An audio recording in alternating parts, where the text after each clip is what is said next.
recording it though, so that we can put it places. Yes, please. Yeah, it's YouTube. Like it's. By the way, we are live. Okay. Hi, everybody. Just gotta make 100% sure that everything's going live. Just testing. There we go. We are live. Okay. Sorry, it has happened in the past that I thought I started the stream and it did not happen. But okay, enough rambling. Hi, welcome everybody to another GM's Day Off. Today we are playing Redshifted, a harsh sci-fi capitalistic setting. I mean, oh Penny, hi, and hello adversity. Hello, yeah, hi.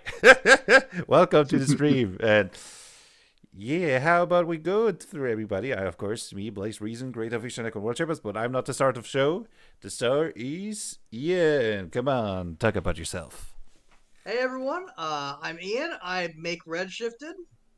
I've been working on this game for 4 years, been playtesting with some friends of mine, but these guys have been excited about my game, so they invited me on to playtest live with them. So this is the first ever live playtest and live stream of Redshifted. I'm very excited, also a little nervous, but you know what? I have faith in my system, and today we are going to see what it is capable of, and how terrified these players are going to be when they experience it. We're all going to die. Skill issue. So then let's continue with the GM, fitting the Eternal GM. Hey, I'm Eternal GM. I'm the one that created the D20 core system, but I'm here to be the one to give Ian the day off for running the system. And just so everyone knows, this is my first time live streaming running a game. But I do have about 2 decades experience in GM work. All right, Nick, you ran my game last time, but we ran your game 2 streams ago. So. Yep, that's the beauty of GM's Day Off. Hey everyone, I'm Nick. So I am the creator of Rogue Octopus Escapes. We had Cross running that a few months ago, and recently, as Blaze says, I've been running Ishanikon World Shapers, which has been absolute joy to get to grips with. And FYI, Rogue Octopus Escapes is going to be releasing this coming Saturday. So if you're interested, just Google Rogue Octopus Escapes or Rogue Octopus Gaming Lab itch.io, and you should be able to find it. But yeah, today I'm excited to be a player. Good. All right. I think then we are ready to get started. Or anything else we need to prep? Get all that voice. The iced tea. Oh boy. All right. So everyone as a character had gotten a part of this mission to go to a really far distance galaxy. This is one of the further trips that have been taken, so everyone was in shifts as crews under cryostasis or whatever particular technology fits this setting. Y'all all 3 start to awake. Everything is really fuzzy. The gases are leaking out from your chambers. You can hear sounds. And as they start to come clear, you can hear the repeating words of the AI saying, "Emergency Protocol 7. All available crew members follow instructions on File 21, located on main terminal." 5 more minutes. Oh, come on.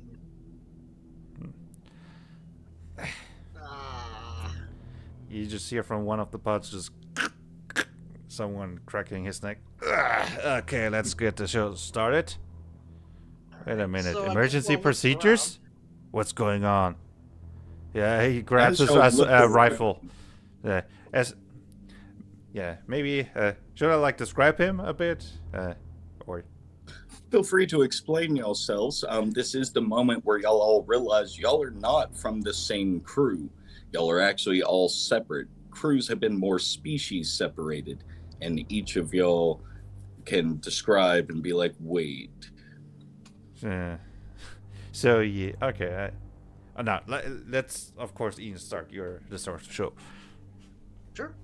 Uh, so Stanley wakes up, and he's a most unfortunately the most generic human you've ever seen.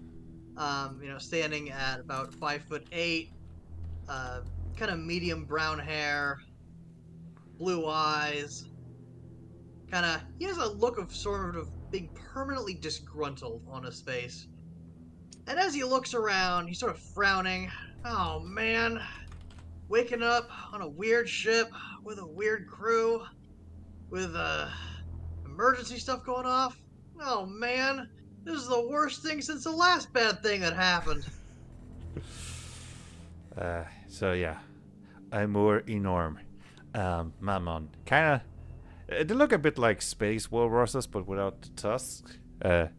Anyway, I'm very burly for Mammon, just wearing heavy armor, which is mostly white, equipped with 2 rifles, a dagger, and just looking with my main rifle, a Punisher, looking around. Huh? What's going on? I see you. And he points his weapon. So he's not like pulling the trigger, just ready. Who are you? What's going on? Whoa, What did you do to the rest down. of my crew? Calm down. Don't shoot. Please. All right. I don't know where I am either, all right? I don't know what happened. He looks at you. He looks at his surrounding, and he looks at the third person.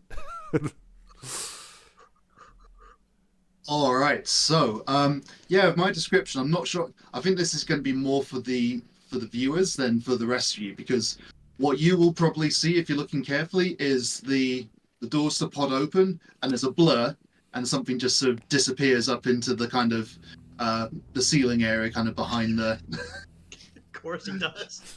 Behind the tanks. But yeah, to the audience, my character's name is Fleeben de Gibbet, and I am a Tsum. So basically, Tsum are kind of hyper-intelligent species of, they kind of look like jellyfish, sort of have quite a sort of flexible but not particularly sturdy body, and lots of tentacles, and they're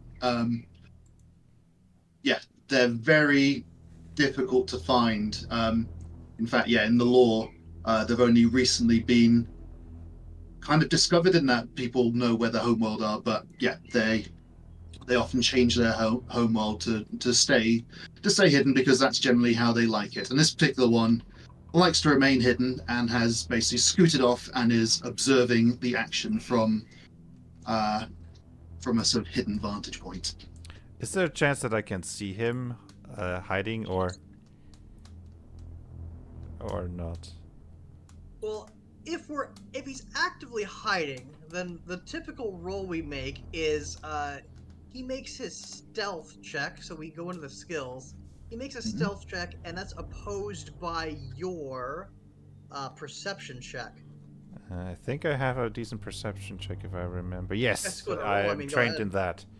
So that's D20 plus the total value, 14, right? Right, yeah. So that's Ooh, okay. 6. I get 30. Okay. No, Yeah, it's sorry, pretty much a straight roll. 20. Sorry, Right. slight miscalculation. It's like, dang, that's the roll. This is cool because, Fleeben also has a 14 in stealth, so it's basically a straight D20 off.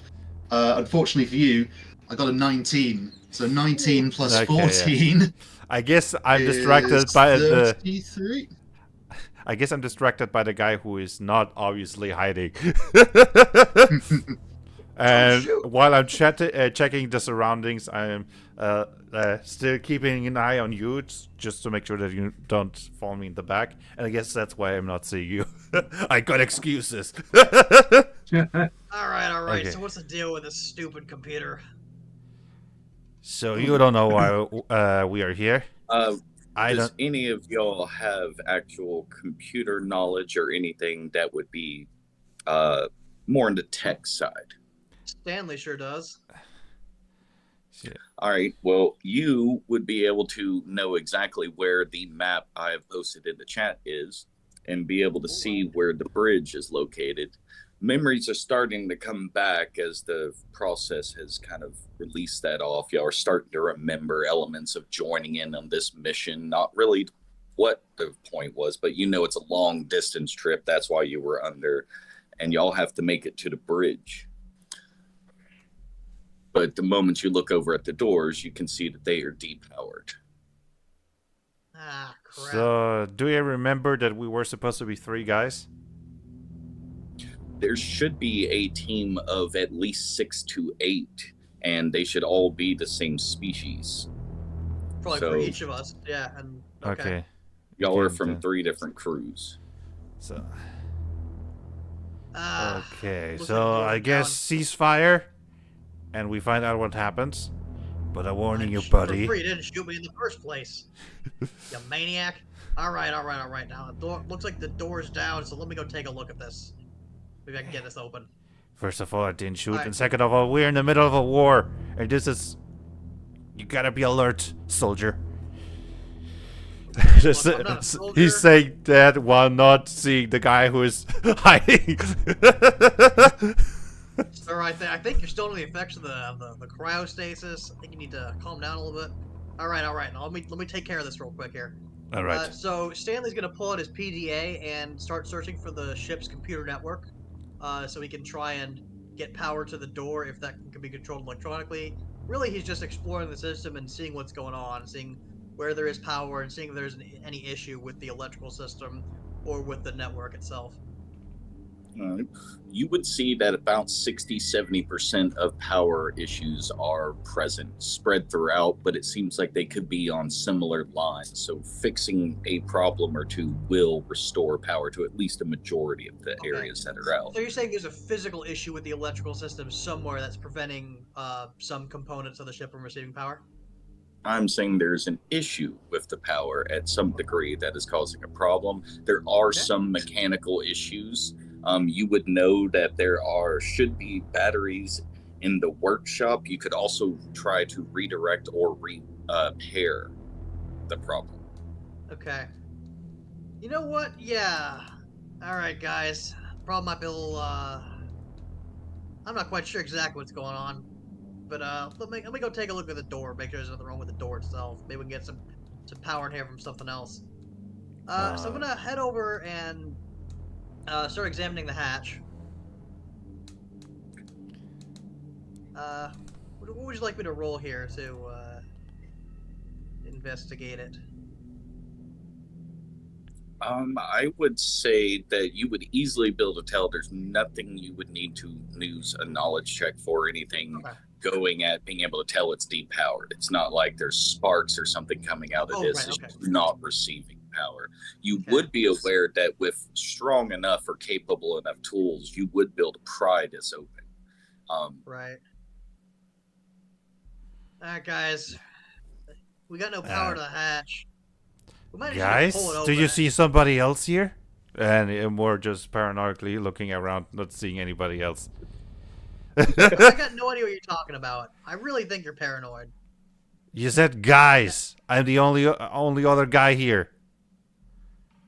You know, I'm just used to having more people in my crew. Okay. I thought there were more people here. Okay. It's just us. I apologize. Okay. Sorry. I'm just on edge. You're right. I should calm down. Yeah, okay. Now, could you help me maybe pull this hatch open? It's, like I said, it's just depowered. Okay, let's see what I can do. I presume I have to make an athletic check or something like that? That wouldn't be a bad roll to use. Internal GM, how would you like us to proceed? Really, any check that would be viable for your characters to focus on, that would be their method. So if the power's off, I guess my character would just try to open it up with raw force. So that would be athletics. Yeah. Tell you what, let's make some let's each make an athletic check together and then see what Internal GM thinks of our results. All right. Not the best roll. I've got 19. That's not a terrible number. I mean, I got a 6 or I got a 17. So I mean, Do what you can. Y'all would not be able to pull it over. Y'all get a little bit. So if y'all could find something to wedge it open, it would be a lot easier to get open. Let's go look for a crowbar or something. Good idea.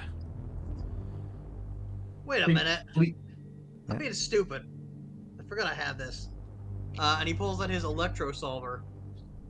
So the electro solver is it's like a multimeter and like every other tool you can kind of imagine for analyzing electrical circuits and transferring power. So it's got 4 little arms on it, and he's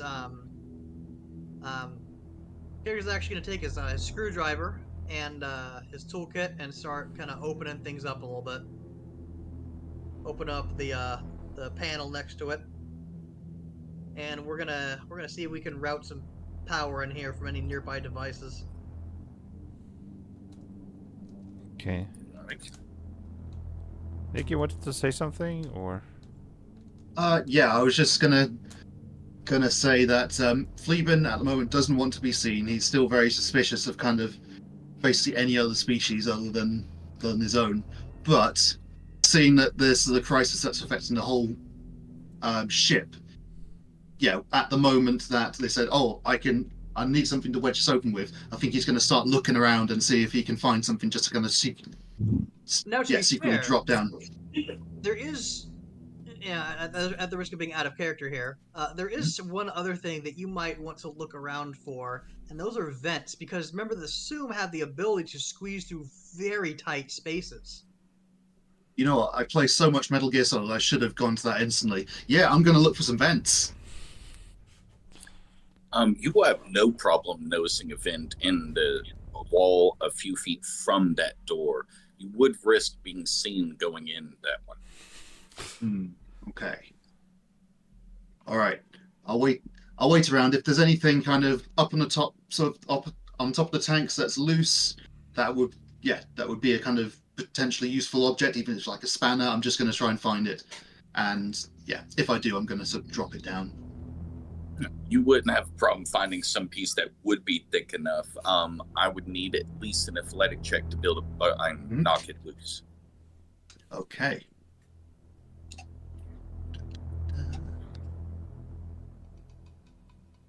Oh no! Such a great first roll. That's my second roll. Not bad. It looked like a 1. Yep, It was so, a 1. Yeah. So Nice. 6 total, but natural 1. Thank goodness we don't have critical failures in Redshifted for skill check. So you made like a lot of effort trying to pry it loose, but it didn't budge. Do we hear something? Okay. Oh, we might. I'm gonna roll a perception check. I mean, isn't that the GM's job to say if you should roll? You're right. I'm sorry. I'm getting ahead of myself.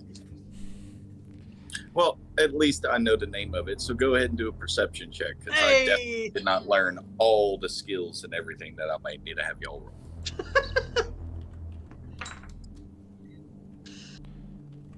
That's Sorry. a. Ooh. Sorry, what do we need all to roll? Oh, I'm rolling a perception check to see if I heard the noise of the Zoom character trying to knock that item loose. Okay, And I got a 27. Hmm.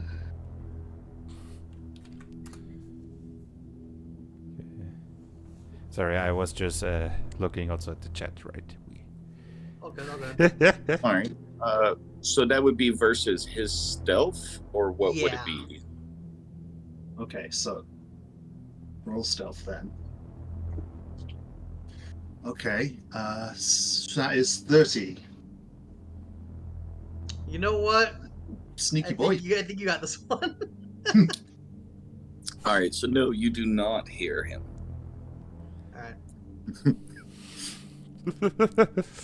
Alright. Zoom supremacy. Yeah. Rafters OP.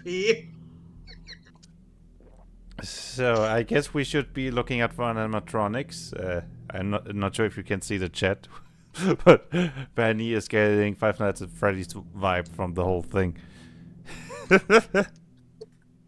right? That's cool. But Eternal GM. So with my character getting his electrosolver into the circuitry, am I able to and with my computer active as well, kind of looking at the nearby machinery and stuff like that in this area, am I able to reroute some power? Uh, is that something this thing would be able to do automatically? Like, I don't know the details about the tool. The electrosolver not automatically. This is me trying to find something like another component or another machine in the ship that has power nearby in the circuit that I could, draw power from and send it So, to here. so you would have power in some of the capsules that are not opened. The ones that y'all Okay, came out of and any other open ones in perfect. this are depowered. The Okay, so only issue is by depowering that, you will depower the stasis functionality of the pods. I mean, if no one else is in them, then I see no issue with doing that. Mhm. Well, these are still closed. Y'all haven't actually determined if those people are alive or if something else is going on. Oh. Maybe we should go investigate that. Yeah. I All mean, right, you're the guys. technology So, guy. Please do that. yeah. I'm just staying But- alert, not seeing the one thing that's actually in the room. Yeah. Okay, guys. So I can pull power from these stasis pods to open the door, but let me make sure there's no one else inside them. Yeah, Honestly, they good should have point. woken up though, if there was anyone in here, because we all woke up. Let me just go take a look here. I mean, the eyes said something about an emergency. I've got a bad feeling Yeah. about this. So, with the lineup and you knowing about how this process works, Stanley, you'll notice that every other pod that was for your crew is still closed. There's Okay. most of them still have some bit of power, but it's more like the power's kind of jolting around between them. And these guys Ooh. have been long without stasis. So they're dead? Not freshly either. I'm not sure I caught what you said there. Not freshly either. This looks like at least several months, if not years. Oh gosh, guys, guy, you, yes, they're dead. These guys are dead. That's not good. No, it's not. Something Maybe we better. should take a look, see who Brad, they could be. I failed. mean, maybe they're from other species. I don't know. Maybe they have equipment. I mean, I'm fully Oh equipped. no. What I'm reading here is their cryostasis is it's been unstable. It failed a long time ago. Gosh, they probably. Oh gosh, I'd hate to think they might have been woken up and starved to death in these pods, unable to get out. Oh gosh, why'd I even say that?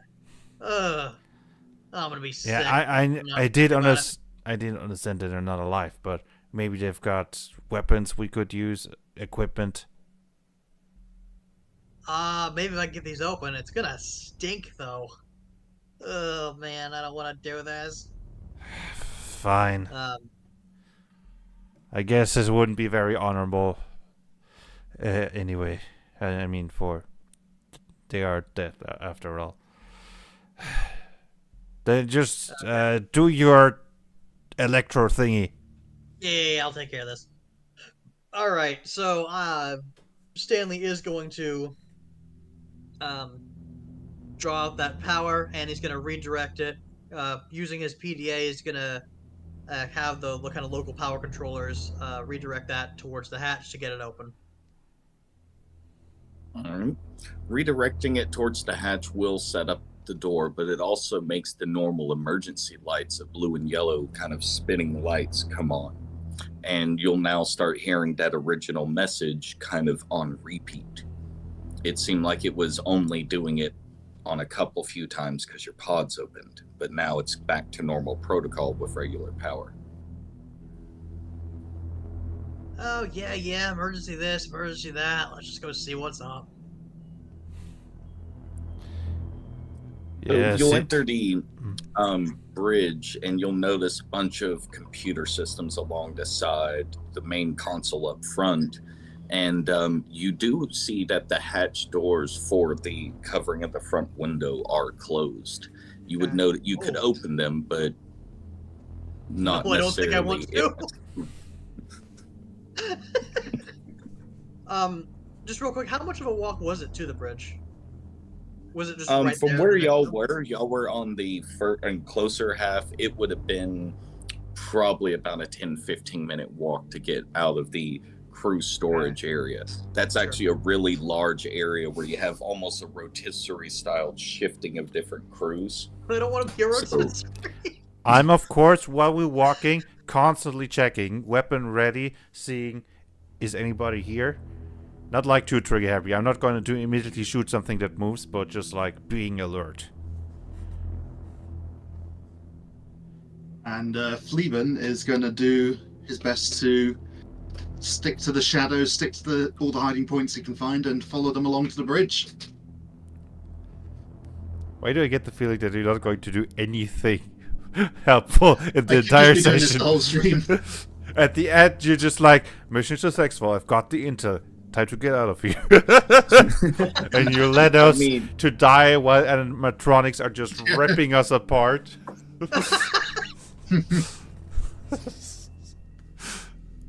I'm not one person in team games that just disappears right at the start, just plays the objective and just lets everyone die. Pretty much. Anyway, so Eternal GM, Yeah. what do we have going on here? Well, what are you referring to besides the description of the bridge? Could you actually kind of repeat that description again? Because my brain shut down for a second. I'm sorry. You have computer systems lined against the walls, some storage areas like kind of lockers, probably for whatever crew having their uniforms in that frontal, the bridge area. You got your main center monitor up in the center of it, and you got the front control area where you also see the kind of shield metal doors closed around the actual viewport out front of the ship. Got it. So the first thing Stanley's going to do is head over to the computers and start looking at any logs of incidents or whatever else has happened to just try and piece together, you know, what went wrong and when and what's being affected as a result. Well, you go ahead and start up and restart up the computer, and immediately the program will initiate and the AI speaks.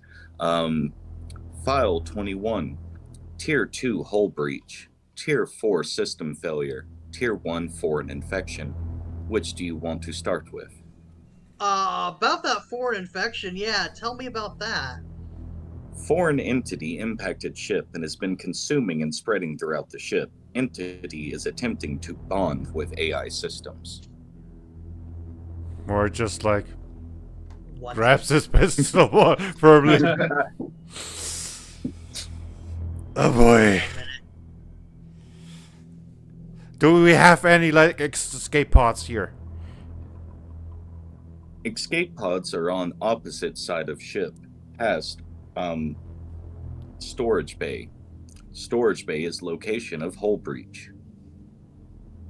Is there even a nearby planet for us to launch escape pods to? Without systems operable, we cannot detect local entities in space. According to log, we should be in between two planets on registry, but undetermined. Alright, I guess I'd better go make some repairs. Alright, I'll keep watch on the doors. I might just need to make- watch my back here as I move. I don't know. I don't want to get grabbed by, you know, some tentacle monster or some. Oh, Look, I only have two eyes that look in one direction. I can either watch the doors and make sure that nobody sneaks in, or I can watch you. And then somebody can sneak in, take me out first, and maybe you don't even hear it. And then it takes you out. So I'm supposed to walk over there alone? Is that what you're telling me? Fine. Like, just... okay. Fine, I'll come in with you. Thank you. While the big guy's back's turned, I'm going to sneak into the room.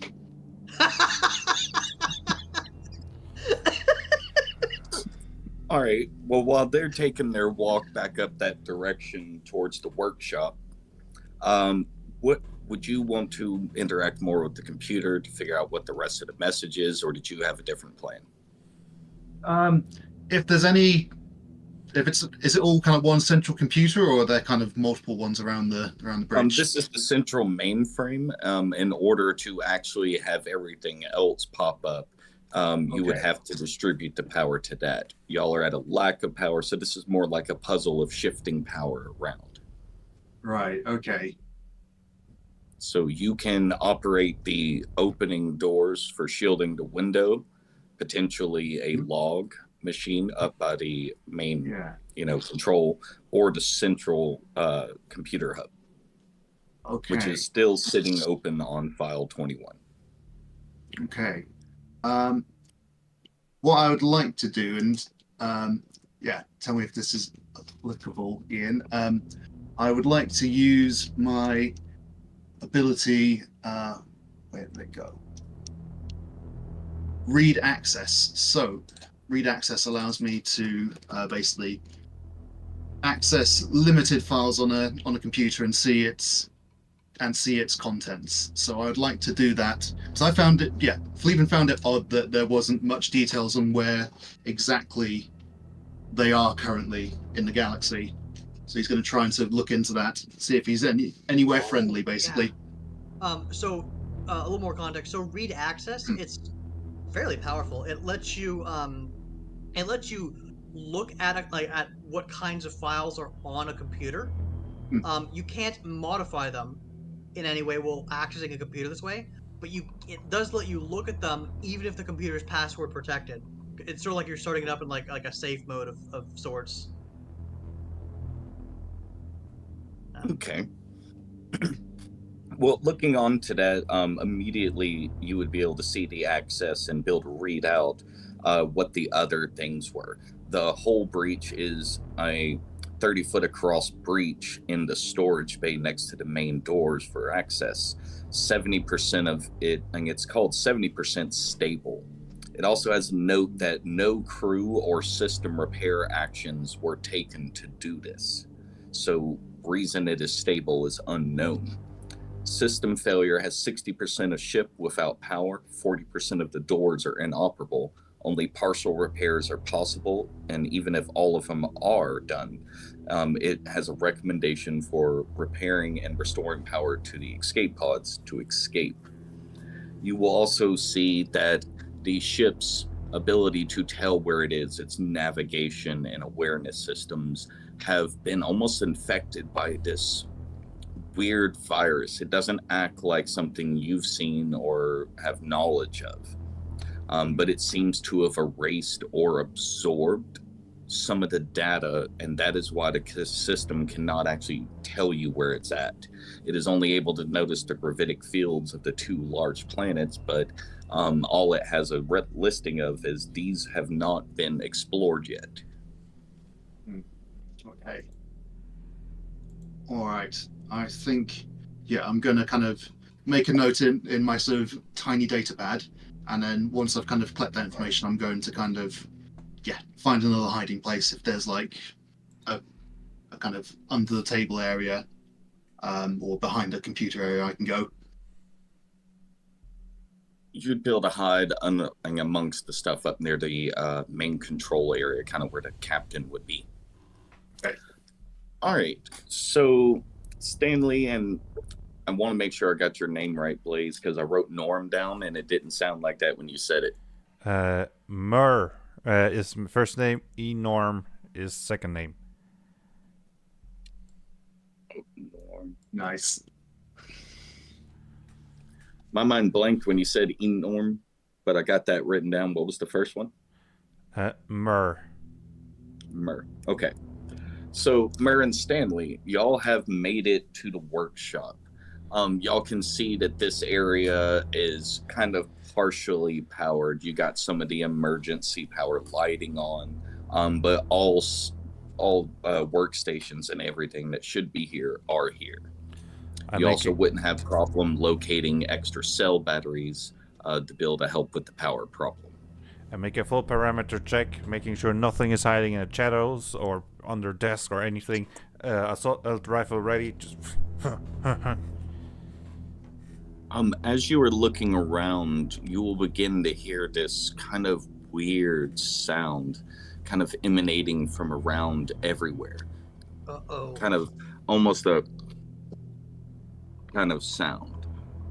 Was that And like it a heartbeat? repeats. Or No, more like a wet sucking kind of sound that almost has a rise and a pop to it. Ugh. You can't tell exactly where it's coming from. It literally sounds like anywhere you're looking, it's coming from that direction. I'll I be just honest, I don't feel have very the safe. image. He's in the walls. He's in the god freaking walls. I'm so close to just panic shoot at the walls. I don't like this. I don't like this. Hey, Calm down. stay focused. Stay focused. It's a dubious Okay. jellyfish or something much worse. Let's go that. I hope it's just a jellyfish. Okay. I mean, yeah. Do I hear it as well? It is not Or am able to push that far. It's why y'all weren't already hearing it until they got towards the workshop area. They weren't able to hear it. Okay. Well, if we have a minute, Oh, wait. That's okay. I think we might. I don't think it knows we're here. Look. Just stick with me for a second. I'm gonna rig something up. okay. Might I help keep us watch. locate it. Okay. Okay. And so what Stanley's gonna do is he's gonna use the workshop tools there. And I figure they've got probably like usual like fabricator or anything else that would be needed to make kind of small components or fix something up. And he wants to make a couple of range extenders. So these very simple sort of like wireless routers that he could just stick on walls to extend the signal range of his computer in case we run into an area where like the network is down or something, or like cut off. Then we could use that to sort of bypass that and still establish a network connection to any machine components that are otherwise, like I said, cut off from the computer's normal electronic network. Okay. So I don't know how many of those I can make with the stuff that's available here. They require would up say 2 pounds that- of material each. I would say that you have enough to be able to make 2 of them. Okay, sounds good. And you said we have a couple batteries here as well, or Yeah, or these batteries? are batteries that you could put in replacement of having to worry about actually repairing the lines. It's just Oh, kind are of they- another oh, option. so these are like big batteries, is what you're saying? How big? As far as you are aware, these should be able to handle replacing the power towards other sections. So if you bring one into the storage bay or the area with the escape pods, these would be able to repower things Oh up. wow, that's a lot of power. Okay. So, Okay. How big and heavy are these batteries? From your setting, what would these have to be? I don't know the technology perfectly. Well, I mean, thinking here. We don't really have time for me to do extensive calculations in the middle of a session. Well, 50-pound cell batteries. There's 4 of them. That does sound about right. Okay. 50 pounds. How much is that in kilograms? Well, it's about 2.2 pounds to the kilogram. So just roughly divided by 2. So, Probably 150 like 28. kilograms then. No, other way around. So Sorry. other way. Okay. I thought then Sounds about like 28, 26, somewhere around there. 28. Yeah. Okay. yeah, around there. Can you carry those? Or do you need help? Let's get a hand truck or something. I'm sure there's something around here. I ain't carrying this kind Yeah, of weight you'd by build a. myself. Yeah, the shop should have one. Cool. All right. So I'm just gonna get a hand truck and load one up. I'm going to say vigilant. Sorry that I'm not helping. I have a No, really you bad lost my feeling. back. I'm fine with it. I'm just I ready understand. if anything approaches us. I understand. Okay. So Blaze, I've got this battery loaded up. Where are the places I can take this again? That need power? So you could bring this into the bridge and repower up some of the control, gaining a little more knowledge of the ship, I think potentially I want to do opening that. up Yeah. more Let's do that. doors, as well as you could power up the workshop to fully have access to everything that would actually need more power than the items you used. The activity area would kind of be useless to use it in, but the storage bay as well as the crew quarters all can have it. It's basically anywhere you can get to. Okay. But with the 40% door failure, which actually I think y'all aren't aware of because the only one that checked that out was Fleeman. Yeah. I am actually going to haul this back to the bridge to make sure all the computers there are powered up because I need as much information as possible about the situation. Need to get all the sensors online and everything. All right. All right. You can hear them, Fleeman, kind of coming, with them kind of talking about the situation, the footsteps with none of the systems really powered up. You'll be able to hear them coming from a decent ways away. So what do you do? All right. Yeah, I am going to use another ability called Soul Shroud. So basically, soul leaves my body, and it allows me to help. It allows me to sort of hide a bit better. So I'm imagining that as kind of perhaps Fleeman's kind of a little bit iridescent. Like there's kind of, if you kind of look at jellyfish, there's usually a sort of element of kind of glowingness about them. I think, yeah. I think with Soul Shroud, his soul kind of leaves his body, and so that kind of glow disappears. Is that kind of accurate? The way I imagine it is that what you're doing is you're hiding the presence of your soul, and in doing so, it sort of gets around the kind of unconscious awareness that people have of each other, and therefore they're less likely to spot you. Yeah. Let me take a quick look at the details on that in the handbook. I think it gives you a bonus on your stealth check, but let me just confirm that.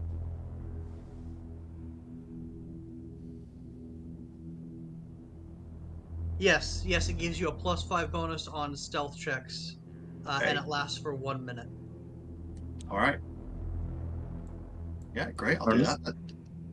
We'll say that activates as y'all are walking into the room. Okay. So you would know that on the right side of the room, next to the little storage lockers, is where you'd be able to plug in any backup power. Okay. So I'm gonna just pull the cart over there and get that battery hooked up.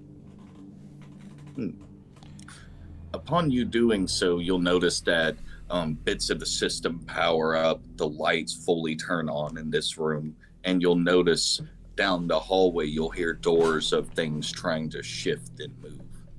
But it is mechanical. You can tell it's the ship.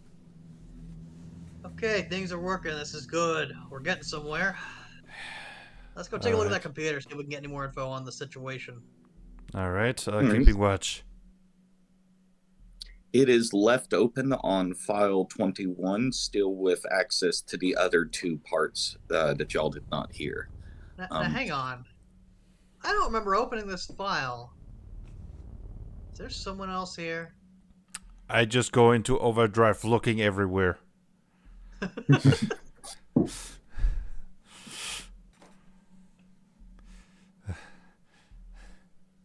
Eternal Jim, how do you feel about us rolling more perception checks? I'm fine with it. A new situation has occurred. All right. Yeah. Come on, give me something good, dice. Natural 17. Now we're talking. And I have a pretty good perception, so it's let me just check the value. 14, so that's 31. Okay. Do I need to roll another one to contest that? Yeah. Yeah, you do. Just, Okay. New lights remember- are on and everything like that. Yeah. Remember that you also have your +5 bonus though from the thing you just did. Yeah. Okay, so that's 12 plus 5 is 17 plus my 14 bonus, that is 31. Oh, they're equal. What did you? Now, So it was shows them how it, like, Redshifted a handles. match or beat system? Hmm. So this is a little interesting. So the rule I have is that if two people are contesting something and they both get the same result, then the current situation is unchanged. But it does bring up the question: what does that mean in a situation like this? The current situation is that I don't know where he is, or I don't know that Fair he's enough. there. So if that Okay, doesn't then I guess we- change, that freaking slippery bastard is still hidden. The funniest thing about this whole session is going to be if he pops up at the very end and all of Yeah. y'all act like, yeah, it's cool. Like, this is fine. I'd hope that. I don't want to jump out and go, ah! But You're the thing. we'll see. No, it turns out that the noise we heard, it was just you messing with us. Yeah. Okay. He's just up there in the corner. All right, but yeah, you see the file 21 opened up and an access log description of various other information that wasn't popping up earlier. Okay. So looking into it further, you can tell, yeah, someone was messing with this or the system continued to open it up. Got it. So where was that whole breach located then? Am I able to know that? If you look at the map, I it will actually be can't see the map. I don't know where it went. It's It's in the in the chat. You can go if you look at the streaming room. There is open chat button, and there you can look at it. yeah, the storage bay location, it would be in the bottom right side. Oh, guys, because of the way the channel's locked, I don't think I have the permissions to do that. I'm right click, I can't do it. Okay, that's. I'm gonna open up. Sorry, stream. You will be seeing it. So copy Yeah, my image, graphics and I'll card send it to you privately. Please stand by. Technical difficulties. If these are the only technical difficulties we have, then that's great. So now I can Our actually see characters on the the other image hand. without opening up the chat during stream. I tried to open it, and then I saw, oh no, the stream sees it, and I was like, quickly close it again. But yeah, no.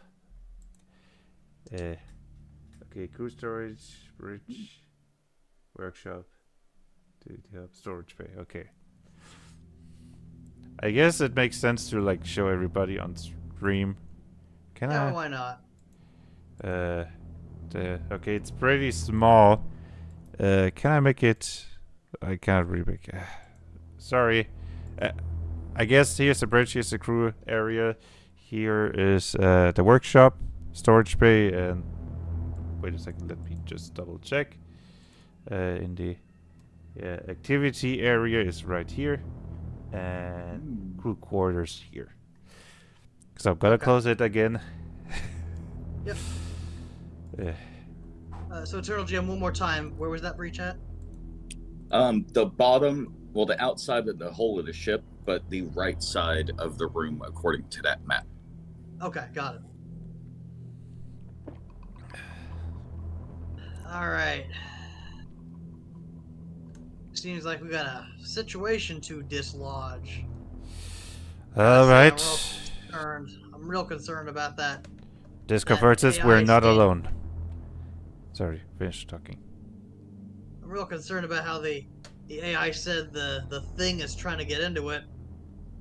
I can't have that. No one out hacks me. Forget I said anything. Okay. Okay. So, what do we do now?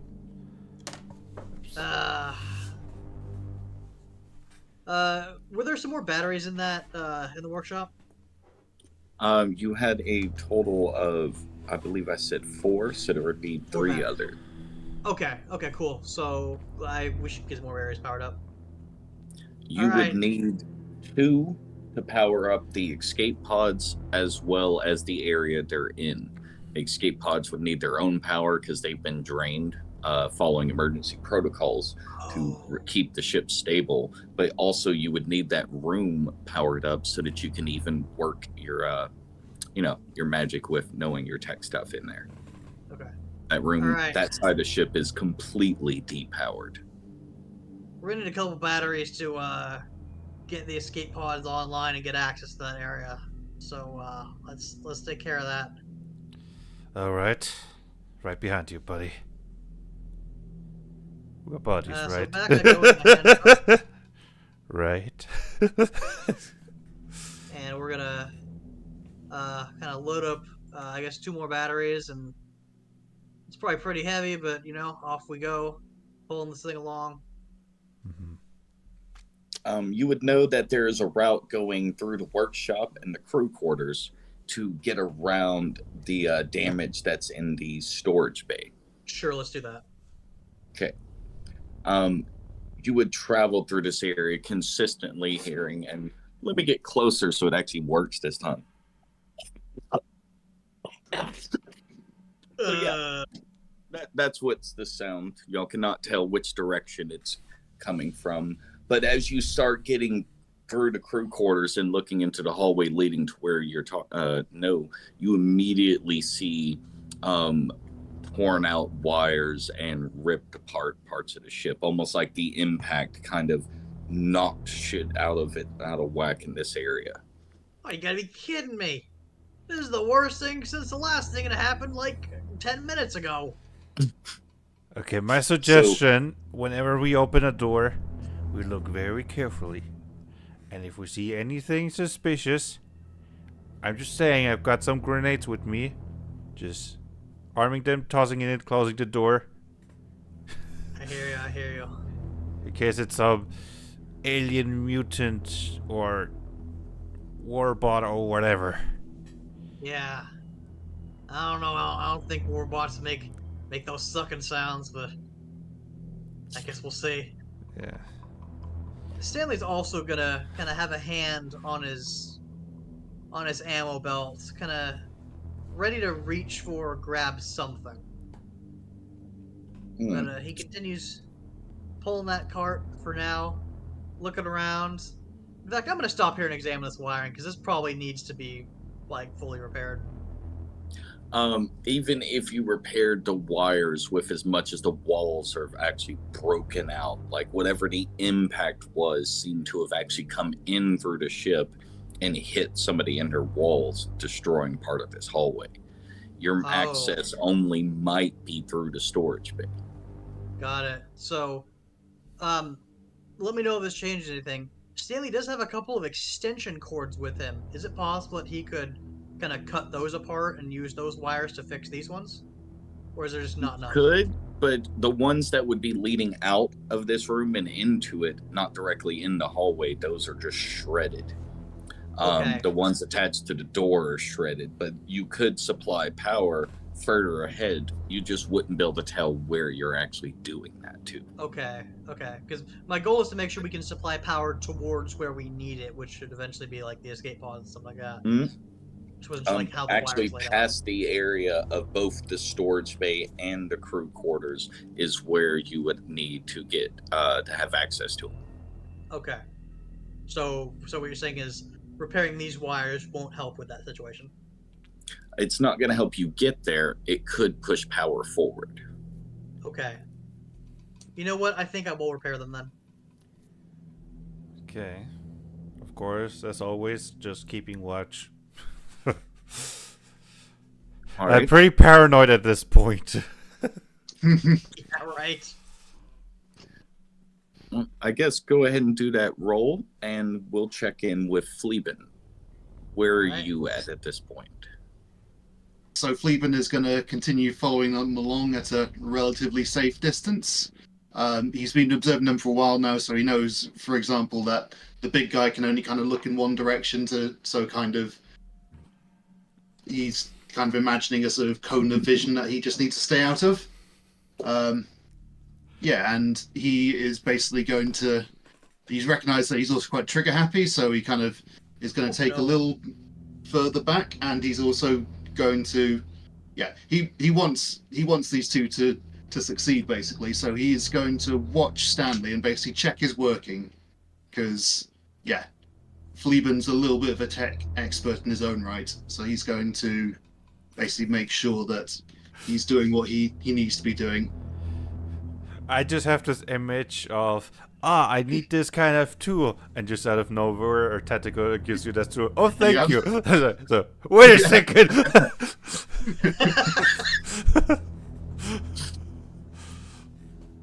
So I got a 32 on my knowledge of electronics. I would say you have no problem being able to do that. You will hear certain systems and a door open through walls you can't get through. And you also hear stuff behind the mangled area that is in front of you that would be the hallway. So Awesome. Okay. you're assuming that what you just heard was the door that's been ripped apart is trying to open. Okay. And that cost me 1 extension cord then? Yeah. All right. Okay, good news, good news. We have power moving forward, so when we get to that area, that should be helpful for us. Okay, and I think let me see if there's a shortcut through this storage bay. Let's just go investigate this. Might help us get there. Like I said, just open the door a little bit. Look if there's anything there. And if we see some kind of alien queen sucking up that crewmates or anything, chucking grenade, closing it, and yeah. Okay, yeah. Tell you what, I'll just sort of open the door and let you throw the grenade. You seem like you're well built for this sort of thing. Yeah, you're right. That does make sense. So I take the lead don't and. mind me. I'm just a little tech boy.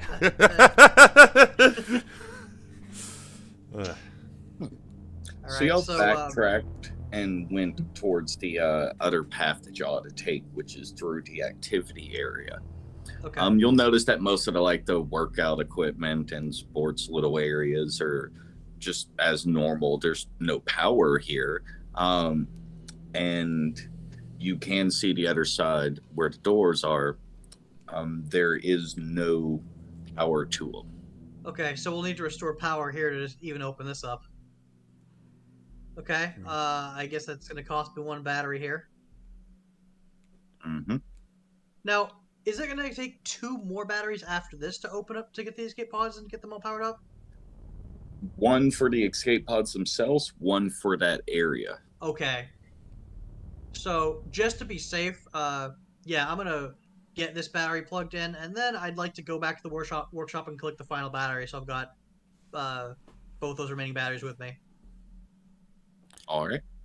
Wouldn't it make? All right, let me just... Okay, yeah, no. Oh, no, go ahead. My character's getting it set up. Okay. No, I thought maybe something else would make more sense, but no. Okay. My freaking music is making me nervous. Hey, that was your decision. So, Eternal GM, Stanley's getting the battery plugged in?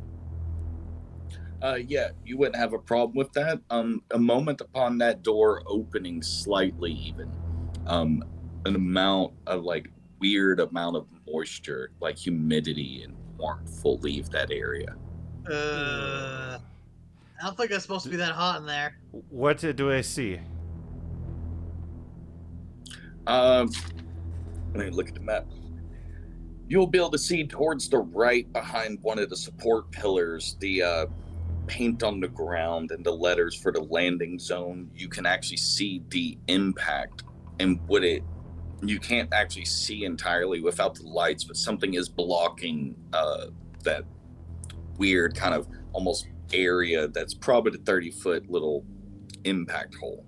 But you can't see what's actually holding it together without any lighting on.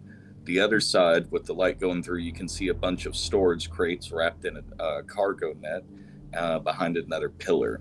behind that, the light will start to fade. Do I Hey, have anything that can make light? hey, big gun man. I got a flashlight here. You borrow this. Ah, thank you. uh, Hmm. so I take the flashlight and look again. The gun's still in So one hand. Just like, near the big hole, you'll notice this almost black, shiny substance covering up the hole. As you scan the room, you'll see this kind of almost like an oil spill coming from the back left corner of the room. But it's covering at least 30 to 40 feet out from that area, almost in a circle. is it moving? Not the bit on the floor. The bit that's covering the outside seems to kind of flex a little. I look at the ceiling. The ceiling is clear, but you will see like a lot of extra cable looking things up on the top towards the other side of the room. Like normal cables or just things that look like cables? Things that look like cables, you know that the cables that should be there should be running in the ceiling, yet Okay. there's no damage to the ceiling to let them Okay, come out.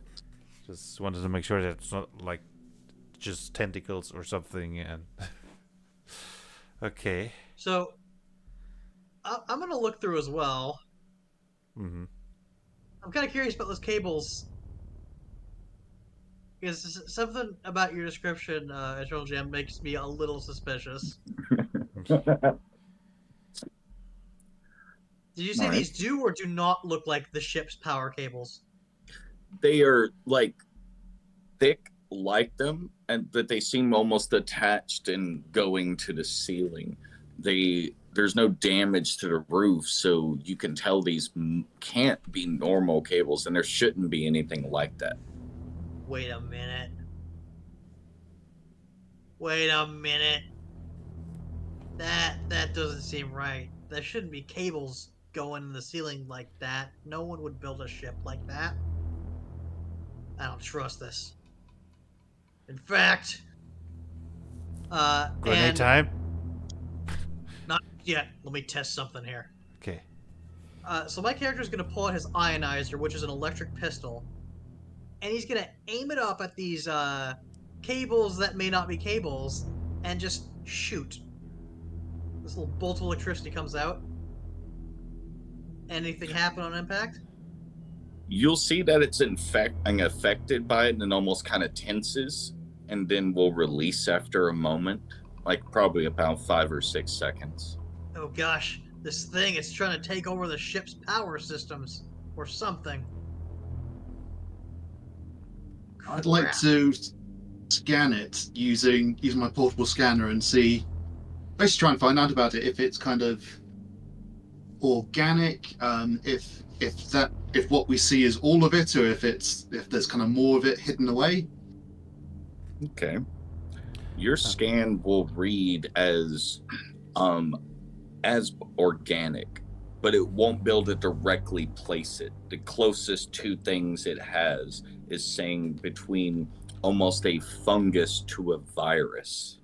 But it cannot say that it is closer to either or, not necessarily a mixture, but your system doesn't have an accurate read. This is something new that hasn't been put in the database.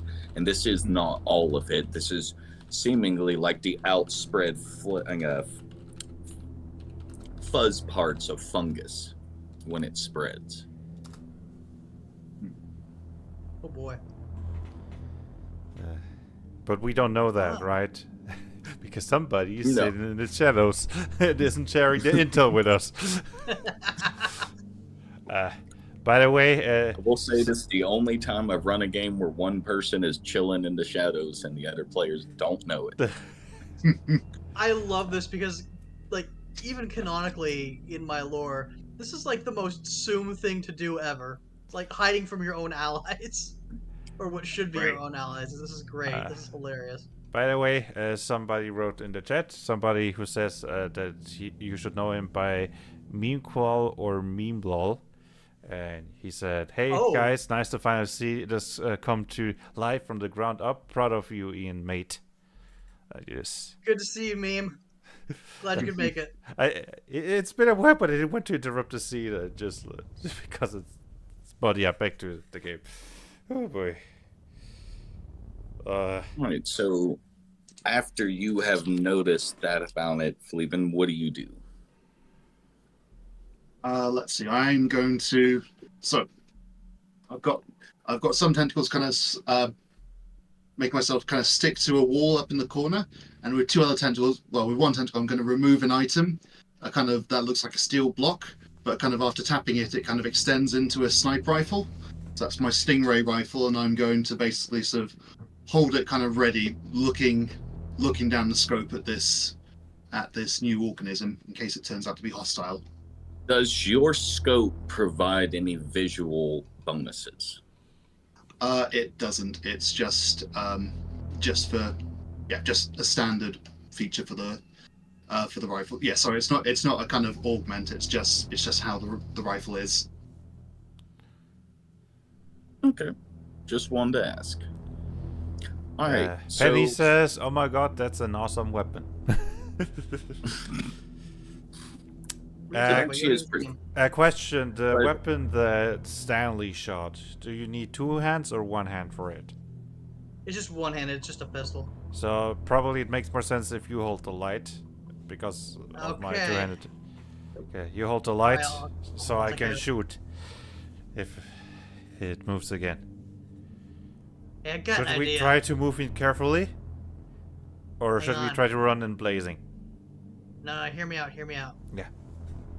This thing is trying to get into the system, right? That Mhm. means it has to be connected to the power somehow. Like it would. There's no way for it to not get into power cables in the process of this. I might be able to use that against it. I don't know if conventional weapons are gonna be good, but maybe if I can send a surge of power into this thing, it might be able to dislodge it very painfully. Or you supercharge it. But I mean, I Basically. guess you're the expert. Yeah. Uh, Tell you what. Uh, let me just try and whip up something real quick here. okay. So we're not going to use this just yet, but Stanley is going to use his write script ability. And he's going to write a script that he'll eventually put into a computer. And This is no time for theater, buddy. it'll only be a minute. Give me a second. Because So you're how writing the a script script. works- It's a Yeah. joke. Whatever. Sorry. So how the script works is it goes through each basically goes through like each machine in the sorry, space for a second. It's gonna go through each like ship component, depower it, and then when it's depowered everything, send all available power into I guess an area, and I need to determine where that area is to finish up the script. But it's basically going to be whatever I determine the where this alien is like most centered in. So basically, I've started writing the script, and I'll finish that up as we get more information. But that might be our backup weapon of a sort. Okay. While he's doing that, I'm not looking away at the door any second. Rifle ready. If anything jumps at us. Okay. Not noticing the jellyfish with the sniper rifle right behind me. All right. You know, I hate to say this, but we need a little more information about exactly where this thing is in the system. Because we gotta send the power to the right room. Let's, oh, I hate to be this guy. We're gonna have to zoom on through here. Through where? You ready for this? Okay. Where to exactly? Like, tell me the entire plan before we execute it. Yeah. We gotta get through here to get the escape pods to, repower them, you know? Mm-hmm. So here's the thought. We do that, I set up the batteries, and then hopefully along the way we can kind of guess at where this thing, where the ship, the core of this thing is. This creature, this slime ball. and then I'll get into a computer and deploy my script there and redirect the ship's power to zap it, and then I'll send the power back to its normal places, and we'll get out of here. Hopefully, maybe. Okay. Okay. It's a brilliant plan. It can't in any way go wrong. It's perfect. Trust me, I'm a professional. He's just thinking.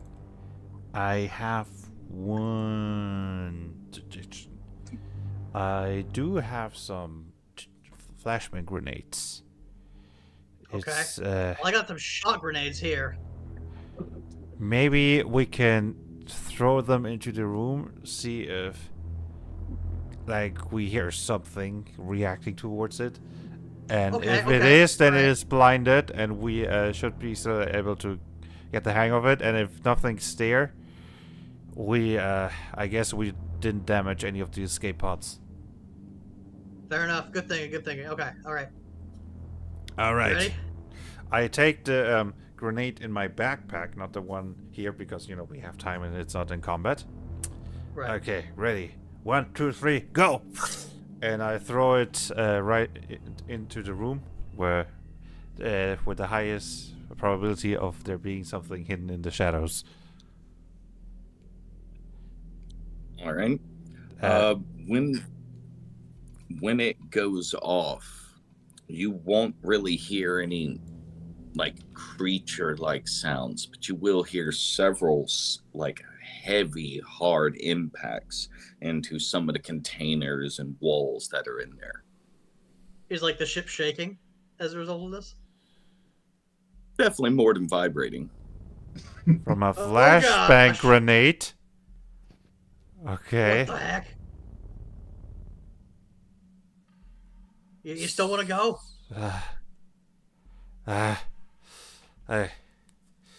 Okay. Wait. How long does the grenade blind somebody? Let me just check that. I don't think it's very long. I think it's like a round. Okay. So I think. Is it possible that I could use my sudden assault ability to just breach in while the enemy is blinded and hopefully blinded, and you know, for any like just sudden attacks firing at anything suspicious, or am I too slow for that? I mean, Jill Jim, are you willing to let us retcon this a tiny bit to say that he readied his bonus action to do the sudden assault? Because the Yeah. whole thing about sudden assault is you pick a location you're about to go into, and then on your next turn you go for it. Oh yeah, that's no problem. Okay, thank Cool. you. So basically, when all those noises, I go full battle mode, rushing in. So anything with an attack of opportunity would have a -5 penalty if they try to attack me.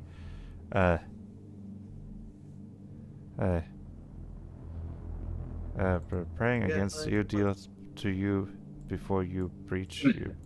Breach fails and you gain no more. Okay.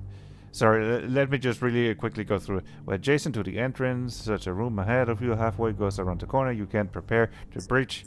As a bonus action, the next time you enter the area, you are preparing a breach on that turn, or your next turn, you gain an additional standard action during that round. Ooh, so I can shoot twice. Nice. That's a bonus on attack rolls, damage rolls, and combat maneuvers equal to your training bonus. And attacks of opportunity against you, yeah, that's a -5 penalty. If an enemy within the location you are preparing to breach makes an attack roll or combat maneuver check against you or deals damage to you before you breach, your breaching fails and you gain none of the above benefits. So, yeah, I'm breaching, just ready to shoot at anything that's moving, falling. What Now, do I Blaze, see? pay attention to the map I just posted in the chat. That is the room you just entered. Should I make battle music? That depends on how y'all handle the next little bit. I'm just gonna start it. Considering that I'm Inflation. just running in like a maniac. Okay, let me just copy the image and send What a it. tune. Yeah, and send it to Ian. Nick, can you see it or? I can't. Okay, yeah, the sending chat's it not to loading you for me. also. Cool. Okay, for the stream it's Ooh. still a little bit small. Okay, but let's see. Exiting, reach, landing. Entity. Okay, so I guess I'm coming in from the door. I guess I'm just oh, the entity. So I presume I hear the entity is where I hear all those noises coming from, right? Yes, but at the same time, you still can hear it from at least the inboard walls at this point. Okay, so I rush to keep landing zone, keep clear. Okay, so I cannot move onto the landing zone, or Oh, you can. There's no one trying to load or unload something from it right it's now. That's just Oh, like that. Is that like a loading bay for like a shuttle or something? It could be for a smaller shuttle. It's also when it's docked somewhere where they'll, be landing in with kind of Oh, hover okay, or whatever got stuff it. to load up those barrels and crates that you can see. Okay, cool. so I guess I'm running in the middle so that the boxes checking. So I should be able to see into the corner where it says in your map entity. What do I see? One, you will immediately see as you are getting towards that location that there are 6 large tendrils coming off of this. They don't seem to at all see you, but they are just kind of feeling around. You'll see some of them actually digging into the walls and moving forward, almost kind of pumping like they're pushing forward. And the black entity itself is almost this big black globule of gelatinous material. Oh Okay. gosh, I was joking when I talked about tentacle monsters earlier. I didn't think there'd actually be one. Okay, so I guess I'm just... Alright, shouldn't we roll for initiative since I initiate in combat? I would think so. Yes, okay. Let's do Except it. for do it. Okay. Except for bleeping, because you're just kind of chilling there. Unless he's coming to help. Oh yeah, I'm invested in these two. I'll help. Okay. Okay. What is my initiative bonus again? Oh yeah, +8, so that's 22. Let's roll.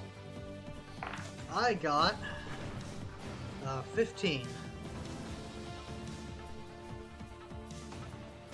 I got 20. Clean or unclean? Unclean. All right. He's unclean. All right. So all of y'all will go in y'all's order, and I will have the other thing interacting after, kind of in between y'all. Okay. So, since I'm, the one storming in with the highest initiative, I guess I'm first. And as I see it, I'm just using my 2 standard actions to fire. Okay, let's go first with the first one. The first standard action, taking my Punisher assault rifle, firing at it, making the attack roll, I presume. That's okay. That did not went as planned. That's a natural 3. Hey, let- I mean, putting your modifier. Let's see how it goes. Yeah, looking at the modifiers. So, Punisher, that's wait, it's the with the weapon, the attack which I add. Yeah. Okay. So that box's attack on your sheet is all the stuff added up for you. Okay, so that's 15 +3. That's my training bonus, right? Because I'm preaching. So Yeah, your training bonus 8, should be included in that attack thing. Yes, but I'm breaching. That gives me an additional training. Oh yes. And that's 3, right? Yeah. Okay, so that's 18 plus 3, 19. 21. What? What? Sorry. You said 18 Sorry, plus 21. 3. Yeah, you're right. 21. 21. It's just checking. I'm an Wait. idiot. Okay, you Blaze, you're one of my favorite idiots. you were aiming for the central entity or one of the The central big entity. tentacles. You will land your shot on that. Alright, time for the damage. That's 10. Is there any extra damage I add onto the roll? Yeah. So you're using a gun there. So what you do is you have the base damage, which I think is 2d6 for this Yes, weapon. I rolled that. That's And- D10. Yeah. Yep. Oh, wait, Okay, sorry. and then That's not a 9. That's a 6. I'm an idiot. 7. Calm down. Okay, and what do I add upon that? You add half your acuity score. Half. Round it Okay, down. that's 5 then. So 7 plus 5 is 12 damage. All right. And I believe the damage type for that is piercing. Uh, Or is it Bludgeoning. Sure. Punisher is Okay. bludgeoning. Got it. All right. And You'll notice that it kind of looks like as if you'd shot like a salt gun into Jello. It just kind of makes its little holes, but it just seeps in. so it doesn't look like I'm really doing any damage, right? It definitely looks like you're not doing surface damage. It doesn't bleed, but you are kind of breaking up the matter of it, what it is. Okay, then with my next attack I try to shoot one of the tentacles. Okay. That's much better. That's 30. Wait, no, plus the 3. You hit. 33. Oh yeah, you definitely hit. So that's not the best damage roll. 10 damage, bludgeoning damage. You will knock a little chunk off of it, but not severely affect it. But you can tell you are able to blast pieces off of this. Whatever it is killable. Okay. Shoot for the tentacles! As I rush back behind the crates. If I can still... If you give me that sort of movement. Taking cover there. Let's see. You said you ran to about midway of the crates and made those shots? Yes, basically as soon as I saw the entity. Okay, so that would have been about 20 feet in, and to get back around the crates would be about another 10 feet.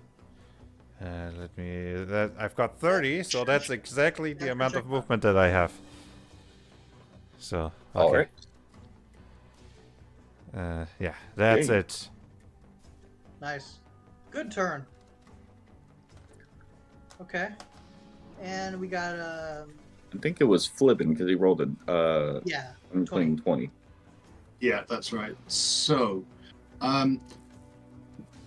if I've got a good vantage point, I'm just going to stay here and take a couple of shots if I can. From the door, you're gonna have stuff stacked up to the ceiling, kind of in your direction. You would be able to attack at some of the tentacles, but not at the main body. Okay. Can I see the tentacle that that Norb shot at? Yes, that one is kind of midline of everything. Okay. Yeah. Considering that's weakened, I'm gonna take a shot at that and try and see if I can just split that tentacle off from its body. All right, go for it. Okay. All right. Ooh, nice. That is 32. Yep, that one hits. All right. Time for damage. So with the Stingray, that is 2d6 piercing damage.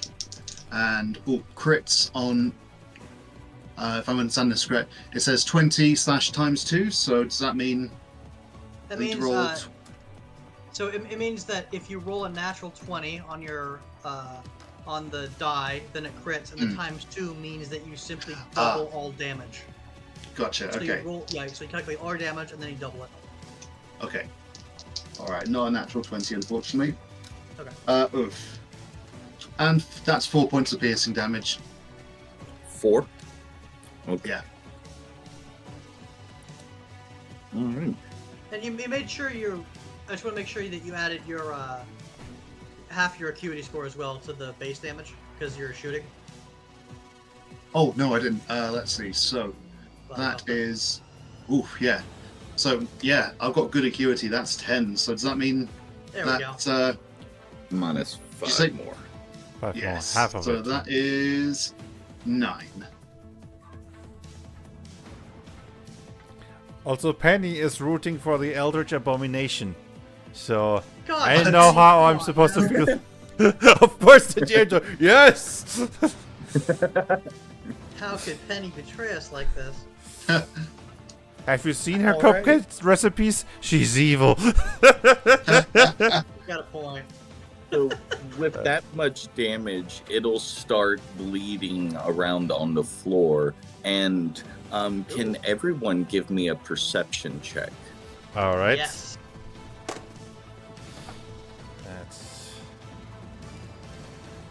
Wait. Do I also get that extra bonus on checks? What? From No, breaching. your skill check. No, it doesn't apply to that. Okay. Then, 31. 23. 32. All right, every single one of y'all just keeps rolling great. All right. So every single one of y'all will notice where this blood and bits of the flesh you're hitting is almost having a kind of burning or acidic effect on the metal floors. Ooh. Hmm. As well as the AI voice is kind of glitching out every once in a while. Like it's saying words, repeating the original thing, but it will just kind of glitch out or sound staticky for a moment. That doesn't sound good.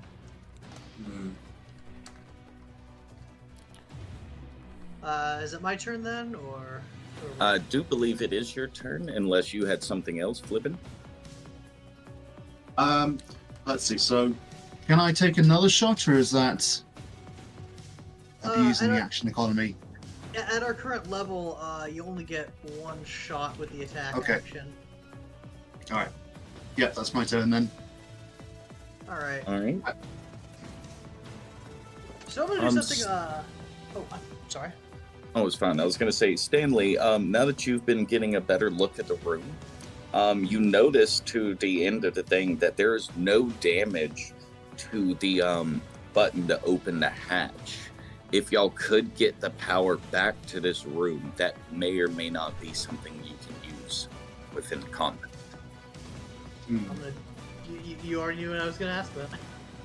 Okay. So, are you saying it's like? Is it actually like right next to the hatch, the main body of it? It is on the other side of the room, which puts you within the 30-foot reach of these tentacles. Yes, but if we can do it remotely, okay. By the way, I got an idea here. Are the escape pods in this area or not? The escape pods are actually past it. If you look where it says on the map, you'll see the door in the middle of the far side. Right. Okay. I had a really cool idea, but it might not work here. Okay. When we don't have power to the escape pods currently, is that right? No, nor power to this room. Got it. All right. Oh, we need to power this room if we're gonna open the hatch. Can I find where the battery goes? The battery actually would have to be landed up next to that. Next to this little switch is actually where the power load up is, and all the repairs would need to be done. which in that far corner is where that black slimy covering over the hole is. Oh no. Hey, I got an idea. Okay, so it's time for something absolutely crazy. My character is gonna begin running back to the workshop, and what he's gonna look for. Actually, you know what? Maybe I should ask before I commit to this. Did I see any any drones in the workshop that might be used for repairs or anything like that? Not that you noticed. Darn. Okay, I was gonna use one to deliver the battery to that spot so I wouldn't have to step on the slime. Okay, all right. If we don't have that available, then so that spot I'm trying to deliver the battery to. Once again, you said it was like within the slimy surface. The slimy surface, it's about 6-8 feet outside of that, but that extends, from what you can tell, about 12-15 feet from the entity, where its tentacles are double that distance. Oh, okay, okay. All right. Okay, new plan then. So I'm kind of looking at the spot where I need to put the batteries, and what I'm going to do is, I guess, locate the tentacles nearest that, nearest that spot, and I want to throw a shock grenade.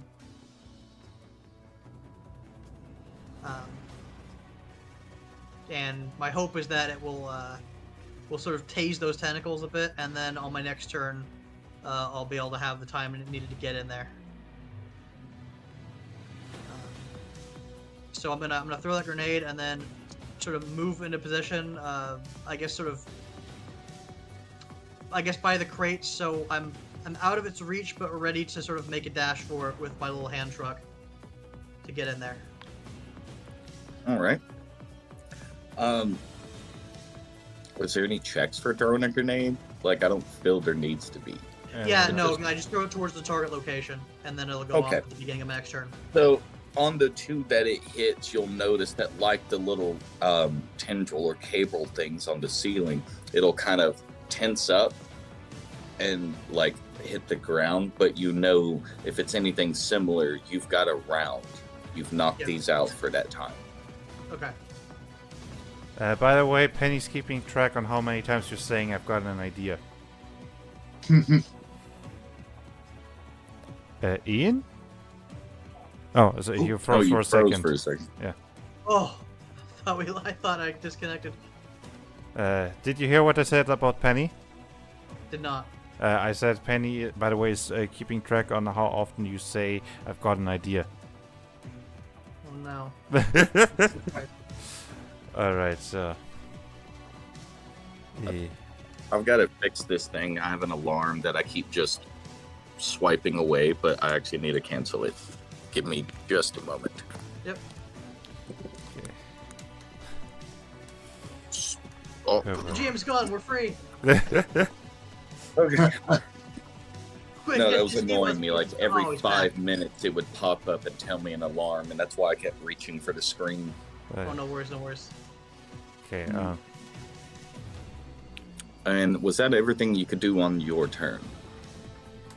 So, I wonder if there's a little miscommunication, because normally grenades, they don't go off until the beginning of my next turn. Is this going off immediately?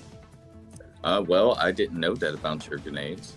Oh, good. I tried to say it, and I wonder if maybe my voice didn't get through or something. Probably, but okay, so it'll go off at the beginning of next turn, like you were saying. Okay. All right. So for now, since none of y'all are in reach, but these have been damaged, you will notice that without any distinction for direction that y'all are to it, it will just start flinging its tendrils around. I'm going to need, so for like what would be a dex check in 5e, this would be an agility check for like dodging something. Oh, like an agility test. Okay. Yeah, we have that at the... So, guys, that's at the top of our Agility test, right? So Yeah, Yeah, I've the second two got of you next to the 23. crates. The two of you next to the crates are dodging these crates being slammed Oh, in. I as get it. Oh. Oh no. Uh, 23. 25. All right. Blaze, you will almost get out of the way, but one kind of loosely No. pins your leg. You are right next to Ian, who did successfully get out of the way in time. So I'm not hurt, but I'm stuck there. You were pinned. It would take a, I guess, athletics check to get yourself unstuck. So I'm on the But ground? you'd be able to do that. Or Yeah, you kind of got like okay. Right. Like Ah! prone with a crate on your leg, I think. Stupid monster, stupid box. So it's my turn again, right? yes. So can I still throw a grenade from where I am? I mean, unless prone prevents it or applies any negatives, I think you should be fine. Yeah, he's fine. All right. So you're not the only one packing heavy heat. And he just takes out his fragmentation grenades, activates it with his mouth, and chucks it at the creature. Got a little present for you, you pricky slime! Right into the middle, where the And you main said that entity is. would go off at the beginning of next of his turns. Of my next Yeah. turn, right? Okay. So, You'll notice that when you throw the grenade and it lands on that slimy-looking surface, it just kind of sticks. There's no bounce to it or anything like that. I should think that would guarantee maximum damage. It would only be best if I managed to actually get it inside the slime. But Just give us information though. Don't walk See. in there. I guess I'm still pinned down, right? So, and you won't allow me to get out with the bonus action, would you? Depends on how the system works. If that's a viable thing, then we play it as is. I mean, it depends on how heavy this crate is reasonably, because you could have it be either. These crates probably 50 to 80 pounds worth of stuff in them. And the reason it's not damaging him is because it's landed on other stuff. And so it's pinned, but it's not like fully on him. Okay, okay. I mean, I'll leave this up to your discretion. Or how you want to handle it. I could say that you could use your extra action to make that check, but you wouldn't be able to move or do anything until next round because you're putting the rest of that effort into it. Yeah, that's fair enough. All right, so just so that I can act on the next athletics, I presume. I think so. So I've got 25. That's good enough for you to be able to pop your leg out. So to pop just a leg out, or what? Didn't quite catch You're that. free, you're free. I'm free. Yeah, okay. you're free. So, come on! Just kicking the box away. Getting up. Getting the gun ready. I'm angry. Fleeben, what do you do now that you've noticed the acidic nature to its body and how damaging these tendrils can be? Yeah, let's see. Remaining hidden. I'm going to try and sort of go along the ceiling and into the room and just see if I can figure out a way to possibly sneak into the room beyond, whether that's vents or just like a gap in the wall or anything like that. The only vents you'll notice, besides the ones on the far wall heading towards where y'all need to go anyways, are just going to lead you into the crew quarters. Okay. But you would be able to climb across the top. What would be a good check, Ian, for him to navigate through those tendrils, trying not to touch them? Ooh, navigate through the tendrils. Okay, let me think here. I wonder if acrobatics would be a good call for this. So I do want to note that that he's able to climb over the ceiling the nature of simply going on the ceiling or walls doesn't require any check from him because his species can simply do that. But yeah, avoiding the tendrils specifically, I'd recommend acrobatics. I think that'd be a good pick. Okay. Okay, acrobatics then. Oh yeah, let's see. So that is. Am I counting that right? That's 30. Yeah. Okay, Nice. so you are smoothly missing these. As you are noticing that where it is touching the metal, it seems to be having not as powerful as the blood, but still an acidic-like effect. Okay. All right. 30 movement in total is what you'd be able to do across the ceiling, right? Okay. Yeah. So that's about half of the room. So by the end of next turn, you'll be able to make it there. Okay. So Right. shock grenade goes Okay. boom, right? Oh, sorry, your turn isn't done. Sorry. yes. Well, if his turn is done, and there was nothing else you want to do, then yes. Nick? Oh yeah, my turn's done. Yeah. Okay. So Okay, shock so go the boom. shock grenade goes off, and should I roll damage for that, or what do you want? What do you want us to do here? You can roll damage for it if it does damage. But Does in do some any damage. case, those two tense up and hit the ground like described Okay. last. Yeah, it does some electricity damage. Let me just roll that real quick here.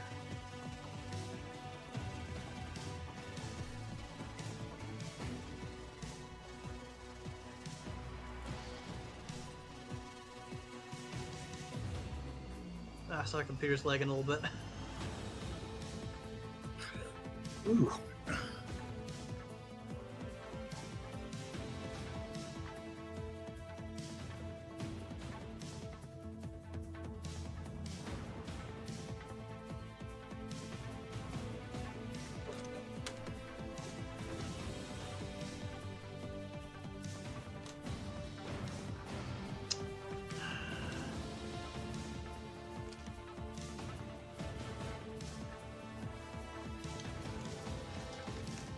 Come on, computer, don't do this to me. What's going on? Oh, it's just lagging out. Okay, we're good. Okay. So we have.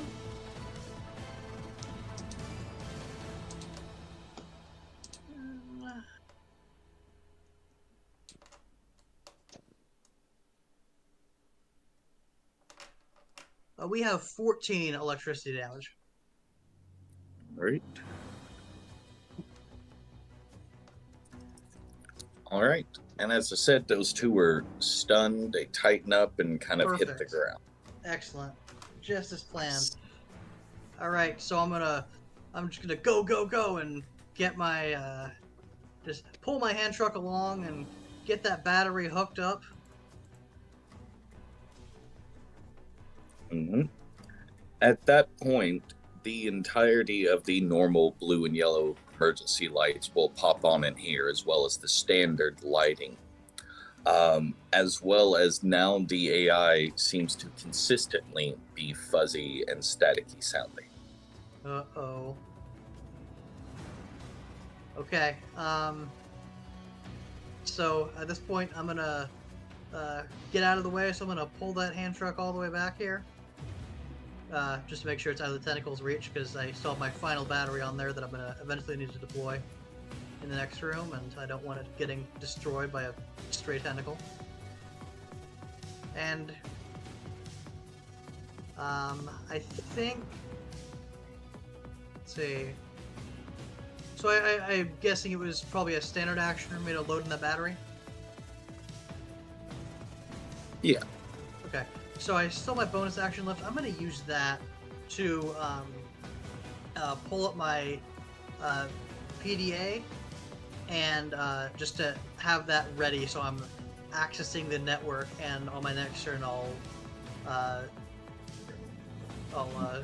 activate some hatch controls and things like that. Okay. But yeah, my goal right now was just to get the battery in there and then get the heck out of the tentacle range. And that's my turn. All right. Well, let's see.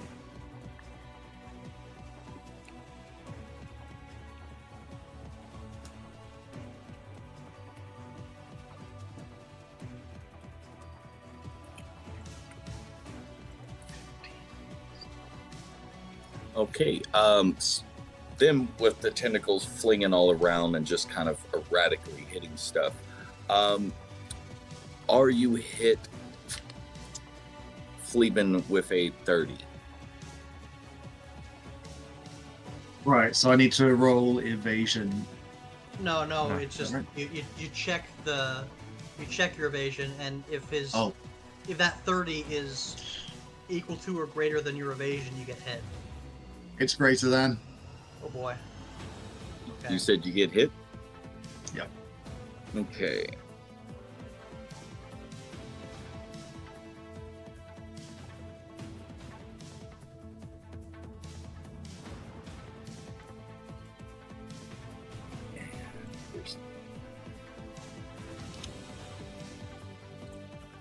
Okay, so you will take 4 bludgeoning damage, but also 2 acidic damage, dropping your armor by 1 rating. Oh gosh, that's scary. Okay. So, as we go to apply damage, first take a look at your damage reduction. It's a bunch of numbers to the right of your evasion. So that bludgeoning is that B there, so that was 4 bludgeoning damage. So just reduce that by whatever your bludgeoning resistance is. Okay. Oh, great. Yep. So that'll Okay. be 2. And then the acid is A. Okay. Oh, great. Yeah, I'm fine with acid. Then. Okay, so that's just 2. Okay.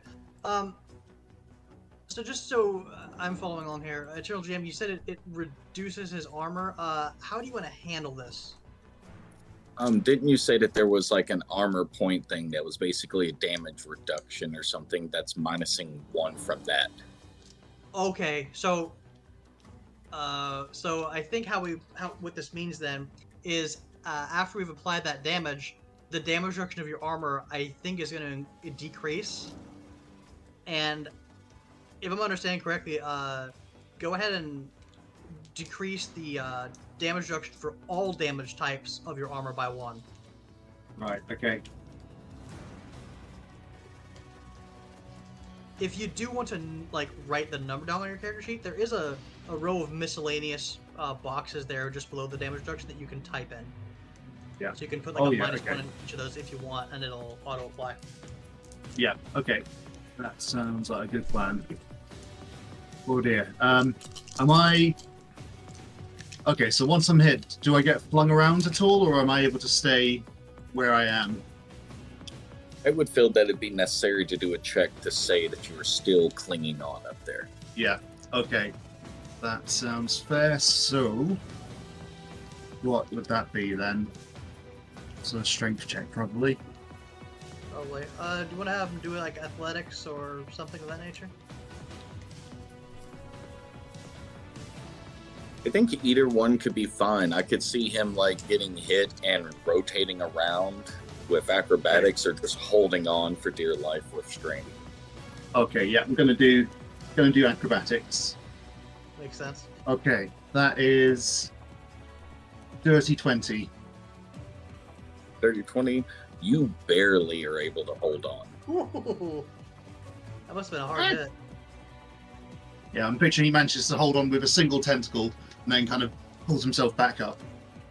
I'm just glad your character didn't go down from that hit. All right. Let's see. I think we are back on Blaze, but let me run to the restroom really quickly. All right, then I'll also. I've got the grenade damage ready, but okay. I guess you two can say keep everybody entertained. I'll be back. I'll be quick. He's so excited to roll that grenade damage. Yeah, you can tell. I mean, I think it's like 46 on the Frag grenade. Oh yeah. I see why you're so excited. Mm-hmm. It's lots of numbers. Yeah. It's slashing damage too, which might really hurt this thing. So I guess we'll see though. Hopefully it doesn't just absorb it like Jello, but we'll get there when we get there. At least we know it bleeds. That's good. Yeah, and I'm just worried shooting it too much will just dissolve everything around it as well. Oh, right, with the blood. I didn't think about that. Yeah. Oh boy. Yeah, this is it's a scary enemy. spicy.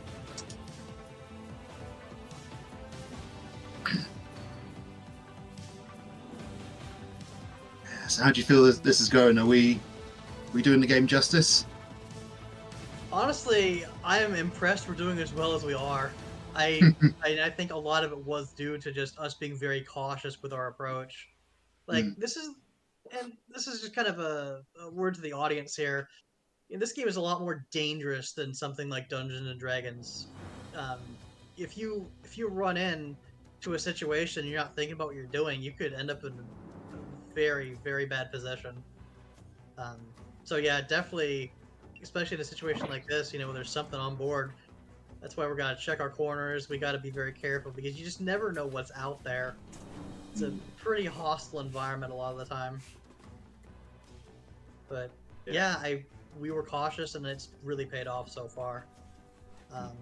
And I think we're continuing to be at least somewhat cautious, being aware of how dangerous these tentacles are. Which is why just be careful to not be in a spot where multiple of them can attack you. Yes, definitely. What does "I want to backs a place on your next game, please" mean? Like, does that mean she wants to join us in the next game? Sounds like it. Bagsy, like shotgun, basically. I mean, of course, you can join the next Game Master's day off. We'll be playing Eternal GM's game then. But more to that later. Back to the action. Back to my grenade damage. 46 slashing damage. Come on. 15 radius damage, by the way. If there's some tentacles in there, they also get that damage. Come on. Ooh, that's... Okay, that's 16 slashing damage. What a roll. Well done.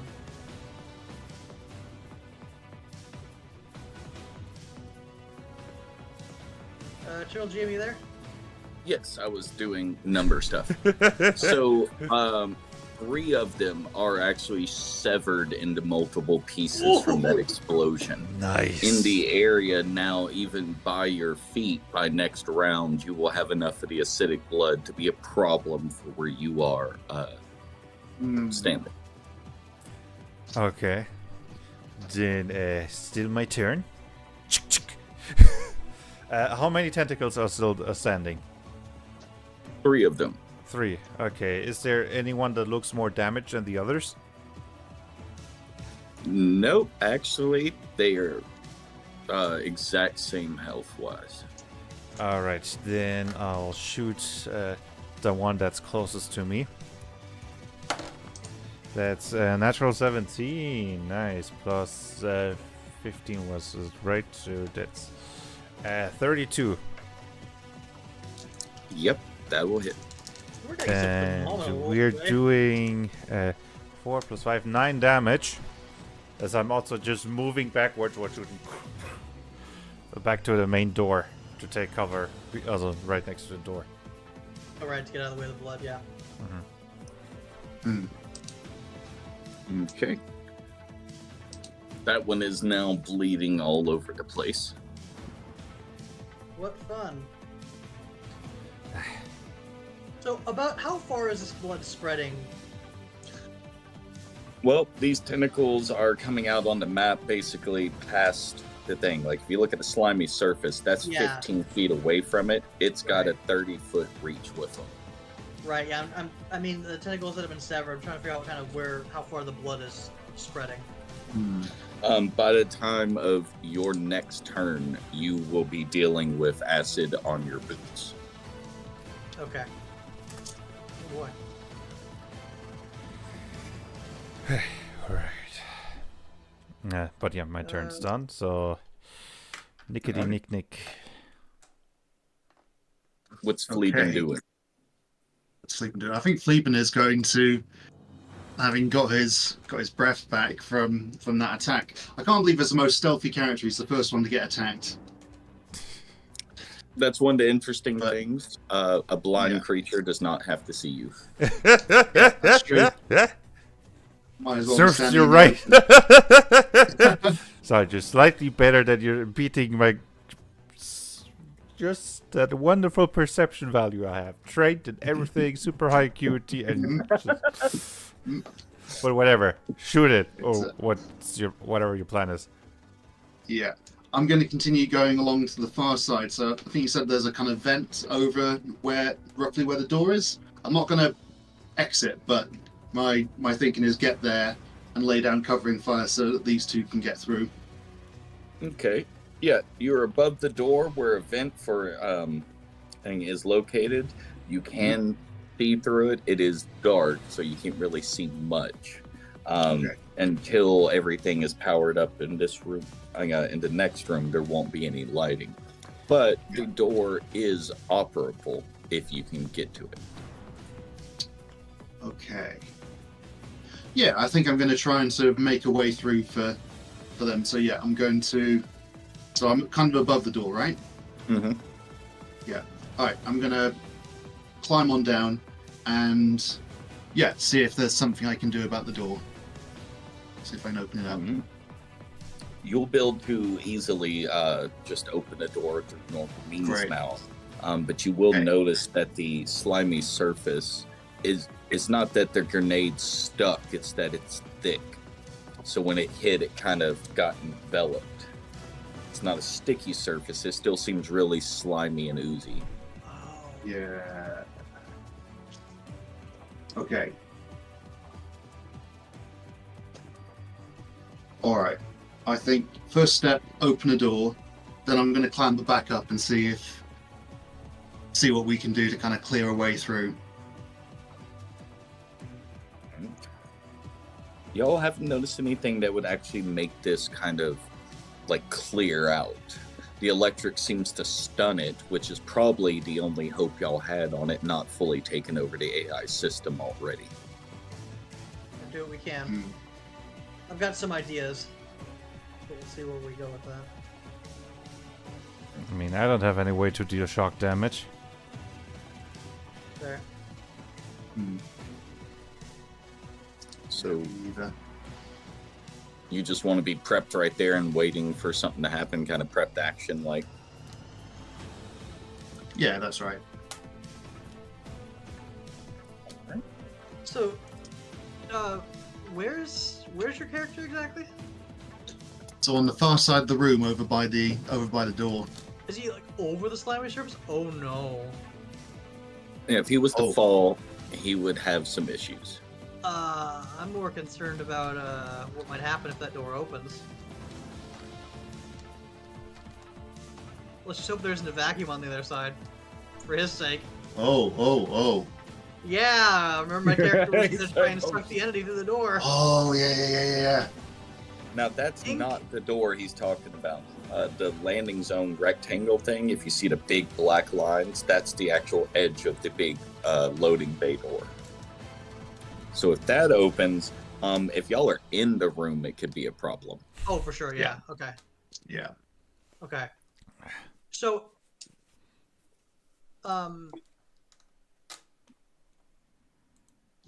is it my turn or is it? I think Someone else's turn? you said your turn was done, right, Flip?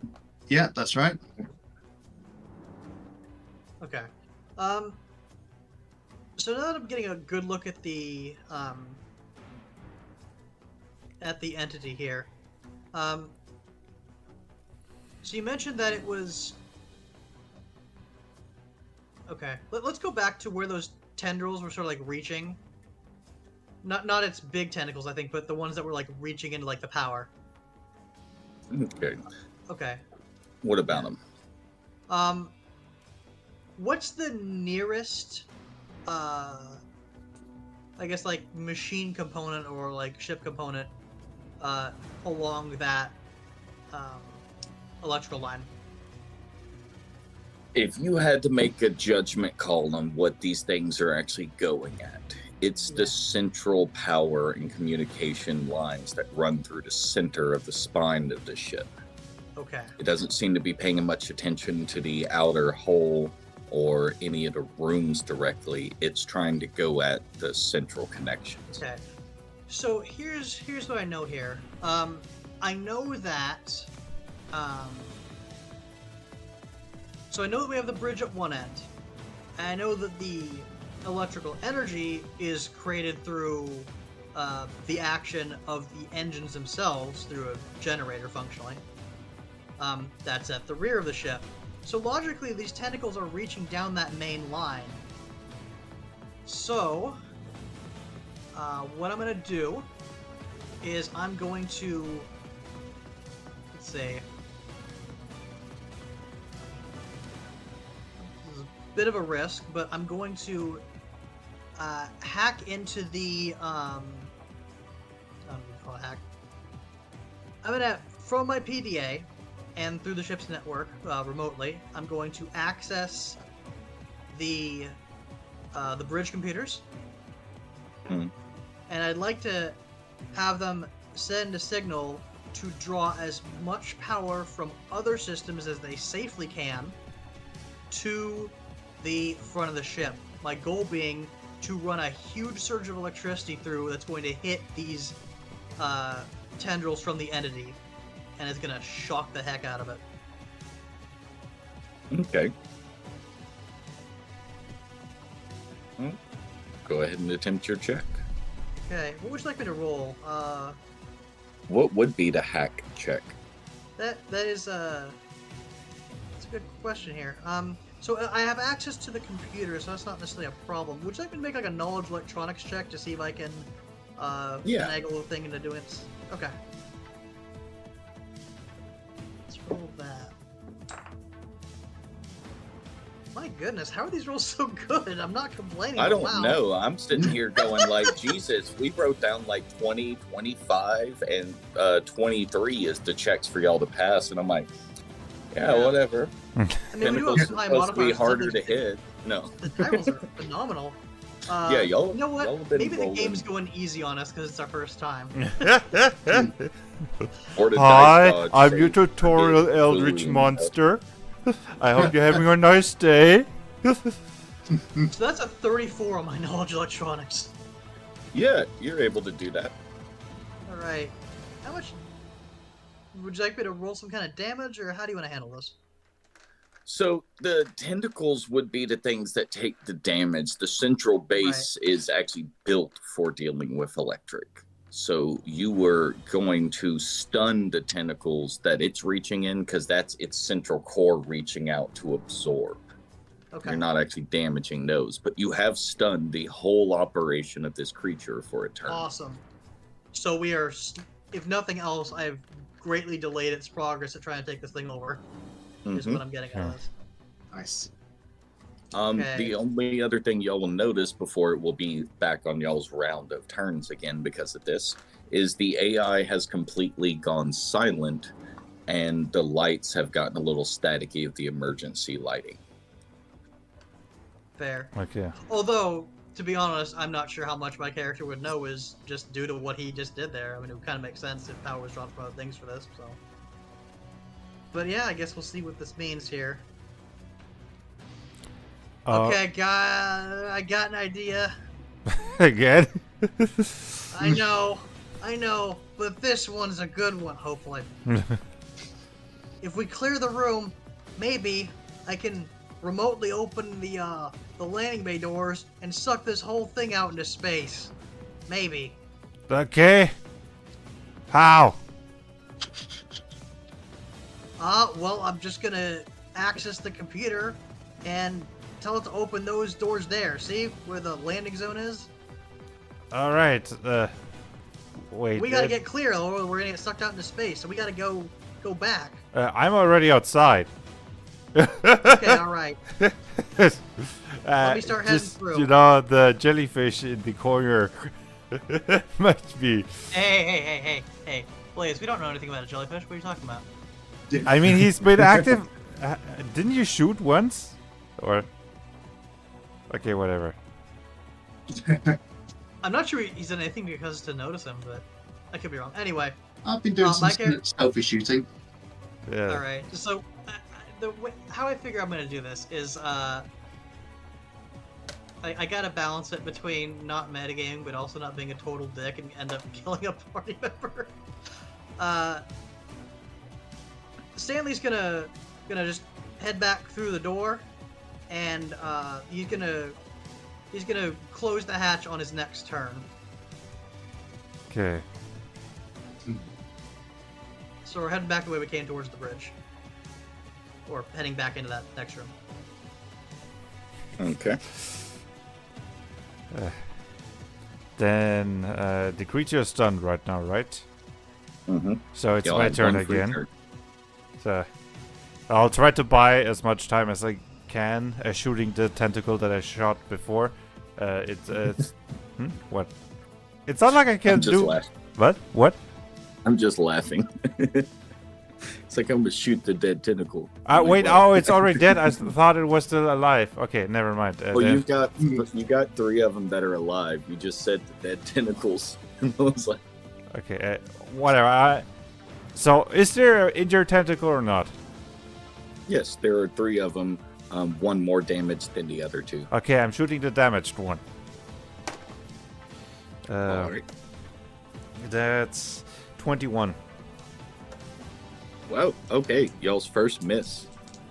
Dang it! Oh, Just ah! All right.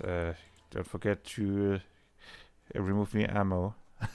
I guess that's my turn. I'm outside already, and Mm-hmm. All right. Stuck with names. Fleeben, what are you doing? yeah. I think probably getting into the next room, since I'm all the way over there.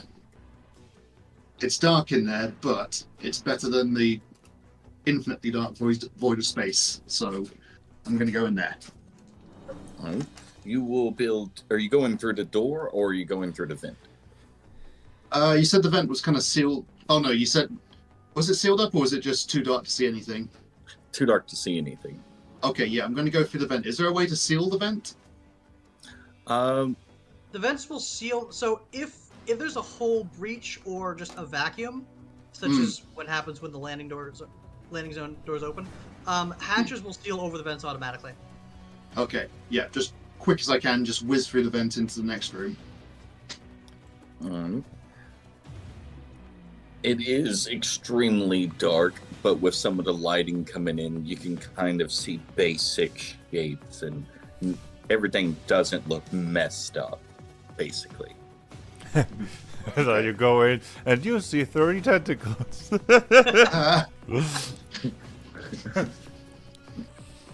It's like you see 30 entities. No. Calm down there.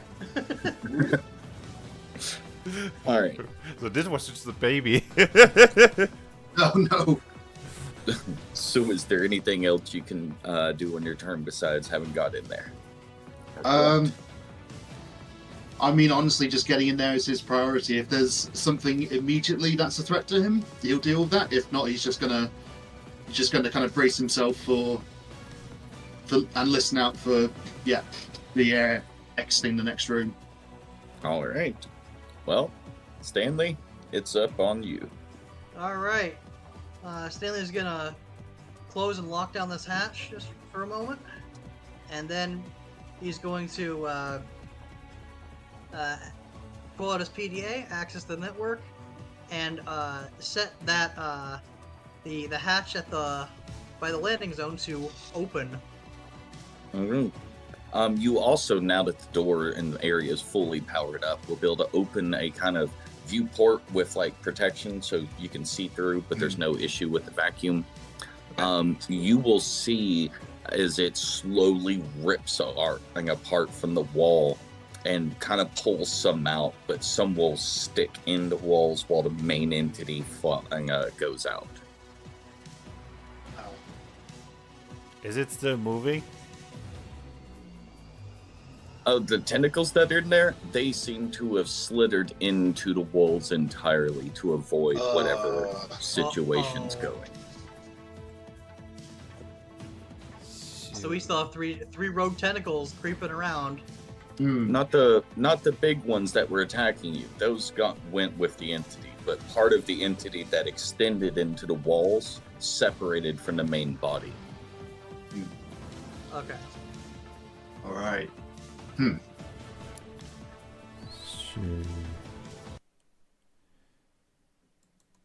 I'm just going to switch off the combat music, I guess, right?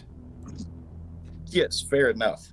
That could have been a lot more intense and impressive if everything didn't go the way it did, but that was a smart way to handle that creature. That was an impressive fight. I mean, to be honest, I feel like us shooting at tentacles, like, if we're being realistic about it, I feel like shooting the tentacles could have had an impact because it could have used those tentacles to try and hang on, maybe. I don't know exactly how this works, but I don't know like- what to I say like- anything, but I took shredded 3 up downs with my shrapnel. grenade. Yeah, it's like the grenade really is what ultimately made it to where it was not going to try and grab on and me do some rolls. yeah. That was a Yes. really good grenade throw.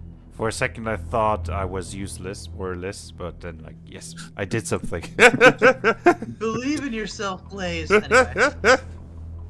So yes, so now we just look out. I'm just looking out the window, and the entity has been ejected. Okay, so close it, the door again, right? Let's check the room. Yep. I'm gonna close the hatch and let the room repressurize. And then once we're good, open it back up and see what we've got. All right. The metal gates will open up on the vents, so you will be able to hear everything they are able to. But for the moment, there isn't actually an issue with you being able to hear this. The AI pops back on and speaks in almost a different tone than it has so far. Oh no. As I am the ship, soon you will be too. Lighting disappears and the oxygen starts to be sucked out. Protocol 20 activated. Now you then return to base. Y'all have about a countdown of an hour before this place will be devoid of oxygen. Okay, I thought for a second that we had like seconds. Okay. Oh no, I'm not a dick. All right. Typical horror movie stuff. So yeah, we defeated the monster. No, you did not. Now Everybody the ship's said. trying to kill me too. This is the worst thing since. Nah. Anyway, get my flashlight. Okay. So the room where the entity was, that was basically the only place where there would have been escape pods, right? The escape pods are in the room past that. That's the one that technically Fleeben has entered. Oh, we gotta get through this slime. It's acidic, I right? Seems to be, I think. Hey, maybe we can build a little bridge using these crates. Oh, good idea. Good idea. So we start. Yeah. Mm-hmm.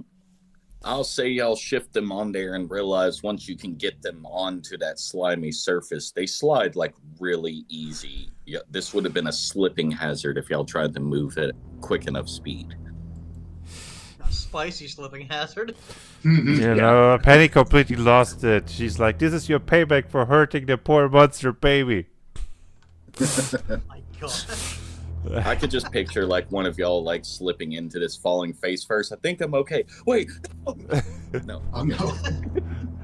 Does anybody else has the image of those typical Zelda puzzle or video game puzzles with the boxes on ice and you push it and the block is just... Yeah. But it's more like the slimy version of a xenomorph skin taking over a facility. Anyway, You know what? No, so I guess we built a bridge so we can safely cross through the door, right? Yes. Okay. While they're going across, I'm just looking. Well, The light's not very good here, so I'm going to use my scanner to kind of figure out if there's anything I should be aware of in here. So I guess specifically anything organic.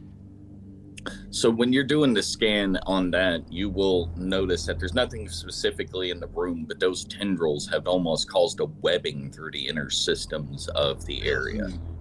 It had already fully infected this area, so by the time y'all had gotten it sucked out, it had already spread. Part of its, not necessarily consciousness, but its protocol basically is already inside of the ship. Well, you're very important. Well, when you're safe, I'm taking my other frag grenade out and putting it on my ammo belt. Oh, I'm also going to reload my rifle as well. So yeah, I just. A little bit of housekeeping. Yeah, but that's my last frag grenade, so. Yeah, I hear you. Don't worry. I still have a shock grenade if we need it, but we'll see. And I've got two Okay. flashbang grenades, so. And one smoke grenade. No, one flashbang grenade, two smoke grenades. Alright, so we crossed the magical bridge across the slimy lake of doom, and we're at the hatch now. Yes, y'all have been able to make it into the next room. Okay, cool. So we've got open the hatch, we've gone through, and tell us about this next room. This next room needs to be powered up. This is the room based off of the map where the escape pods would be located. Got it, cool. And I still have that last battery with me that I've dragged along, so I'm gonna use my flashlight and go find a spot to plug that in. Right? It won't be a problem for you to figure out where to plug that one in. The room lights up, but as you can see, the actual section that's powering up and prepping the escape pods still needs the other battery. Did I miscount? Oh gosh. So I need to backtrack all the way to where I had the very first battery, pull that out. Oh Christ. Okay. Yeah, all right, this all day right. it was kind of a power exchange puzzle. that you Yeah, had. yeah. What happened is I miscounted the total number of batteries. I thought, okay, I've got enough batteries. I did not because they're okay. Oh gosh, guys, we need one more battery. I miscounted. Oh, we got to go back through. Yeah, that's that quickly. Come on. And Alright. no more being like just carefully watching, just like quickly moving, but still looking around. All right. So as y'all quickly move through that opening, where is this? Go ahead and give me. I think it's an agility check to prevent from slipping. Oh, okay. Oh gosh. Natural one. Oh no! And agility is my worst stat. Somehow knew this is when it would all go wrong. A rock falls, everybody dies, huh? I got a 24. Okay, Close enough. so you're able to make it through. You kind of slide a little bit and ski through, but you notice that that Myrrh just full on like slams down on their ass. Boom. Dang, damn it! And you just, in a movie, you would just be hearing beeps as he's just throwing out all sort of mammon slurs and swear words. Can I try to get up again? Yes, you would not have a problem being able to get up. You would have your hands coated and your backside coated in this weird gooey substance. How does it smell? Almost a mixture of some mechanical and organic kind of rotting smells to it. Ew. So, Stanley looks like he's about to run off, and then groans, turns back around like he can't believe he's doing this, and then he pulls out his second extension cord and tosses it towards Murr like a rope so we can hold on so we can drag him out. Catch! Thank you. I owe you one. All right, get over here. Now I'm just pulling on the extension cord to drag him out of this puddle. Do I make like an athletic checks to get out, or is it just auto success? If anyone Yeah, has I'm score, I say think it'd be auto me, success. but, You okay. got Okay. you got him helping you and everything like that. So no contestment. This stuff better not be toxic. Now it probably is. Wipe your hands on something, and not me. Is there like anything around where I could at least somewhat wipe myself? You could walk over to the crates that have been knocked over and try and wipe it off on them. You're muted, Nick. Cleveland throws down a towel from the ceiling. Whoa, where'd that come from? Yeah, I just look up and like, come on, he just threw. I'm seeing him now, right? Like, I think at this point you should be able to see him. he just We've gone 2/3. gets his assault rifle ready, but he doesn't shoot yet. Tentacles, but no, you are Zori. They're called Zori, right? Or how are they called? They're called Zoom. Zoom, sorry, Zoom. Who are you? What are you doing here? And Of he course looks at there the was a towels. Zoom here. Just carefully grabbing the towel and just still holding the gun with one hand. Yeah. What are you? Who are you? Is this your doing? No, not me. Yep, just trying to help. Ah, Okay. Not Alright, supposed guys. to see me. well, we see you. If you want to live, come with us here, because we gotta deal with this before the computer sucks all the air out. I don't want to die. Dying is for scrubs. What he said. Okay. Well, afterwards, can you pretend you didn't see me? Because this could be bad for me. You know what? Whatever. I don't care. I just want to live. Okay. Yeah, me too. Fine. Okay, so It's just getting all the slime off as best as he can. He probably still has a bit of slime left on him, right? I think a towel. Oh, But well. the towel is probably just full with gunk, right? And he's like, thing that I'm not seeing. Do you want your towel back? no, I'm good. Okay, then he just throws it on the ground. I don't have So, anything let's to go. light it up, do I? Not really. I mean, my character still has his flashlight, so Stanley's kind of lighting the way for them. No, I mean like burning the towel. Oh, no, not that I can think of. Okay, probably best. Who knows? Maybe it explodes or just sucks out the oxygen faster. Okay, let's keep moving. Okay. All right, and now so that we're- Cleveland's on the ground, I think he's going to kind of go into a kind of a bit of a trot, but with like multiple limbs. Yeah, just creeping over the ground. Yep, sounds about right. Yep. Ugh. Alright. Everything will seem fine. There doesn't seem to be anything that has changed or really been affected, except it continues to repeat the same protocols that now entity in charge of the AI has established. Where were you ultimately trying to go back to? The workshop? Yeah, I think where we had the one of the batteries. Okay.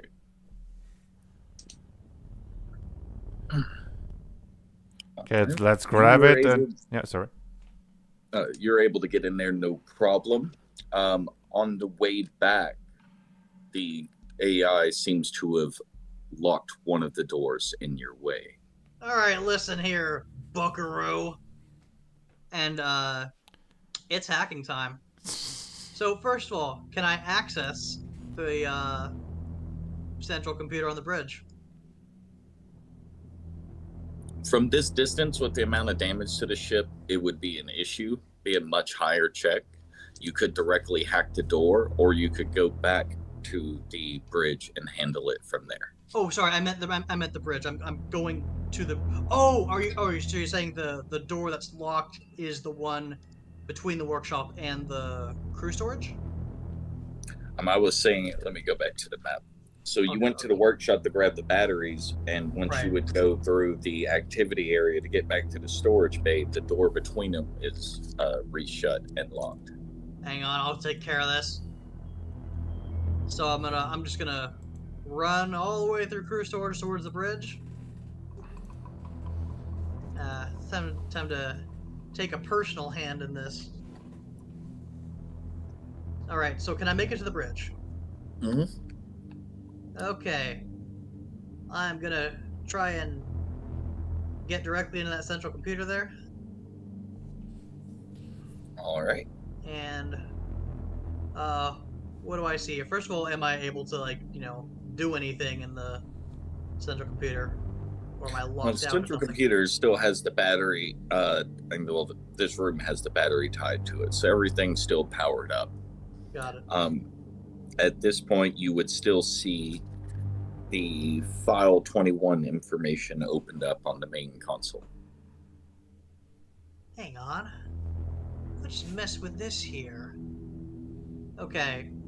So let's see here. I think this is the part where I have my own little battle with the AI, I guess. Okay, so presumably the this file 21 or this whatever this protocol is here, there must be a file on this computer that's controlling that.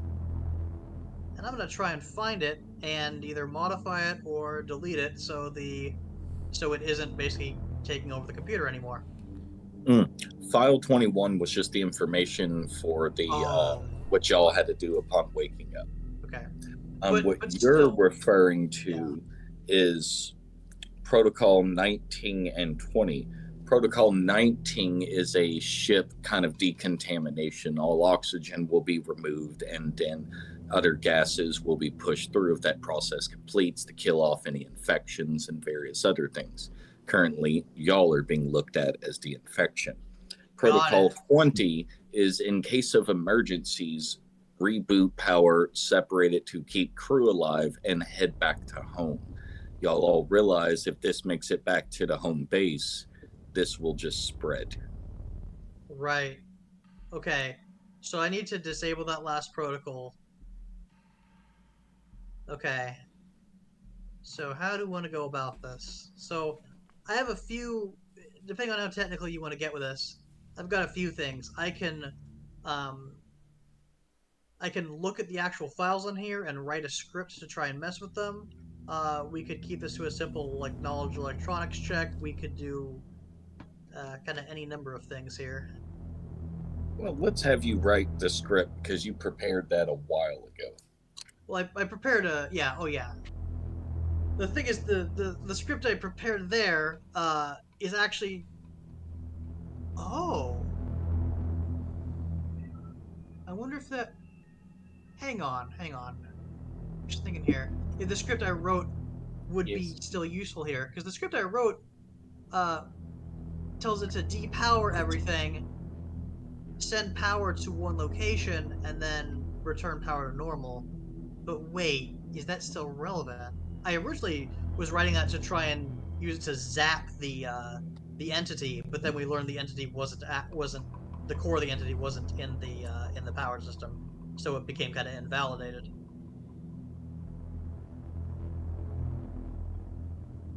Are you suggesting that this script might still be useful? If you can. I don't actually remember exactly what it was you set up, nor do I know that ability by heart. Oh, you're good. Okay. Tell you what, if you don't mind, I'd like to try and look into kind of where the computer's code or wherever else this protocol is, because I want to interact with it. This would be, I think, Protocol 21. Would it be the one that tells it to return to home? That's 20. Okay, 20. Okay. What I want to do is I want to give it an order to turn that off.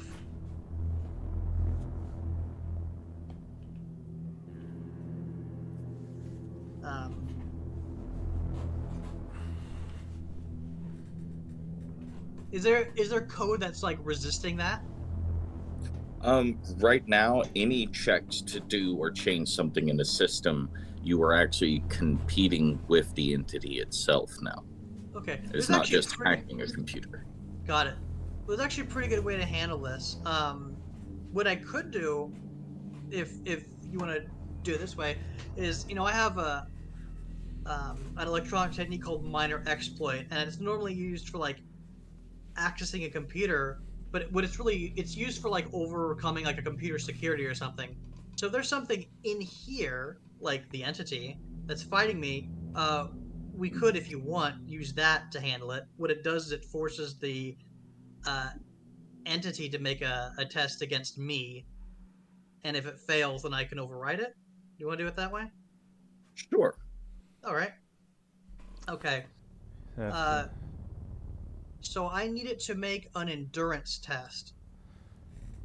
just the DC quickly, Penny is saying goodbye. Your fabulous beans. I have to go put my kids to bed now, but thanks for being so awesome. Love you all and love this game so much. Ian, hope to play something with you all soon. XXXXX. Bye, Penny. All right. Catch you Bye. later. But yeah, continue. Okay. So it needs to make an endurance test, and the DC is 25. Okay.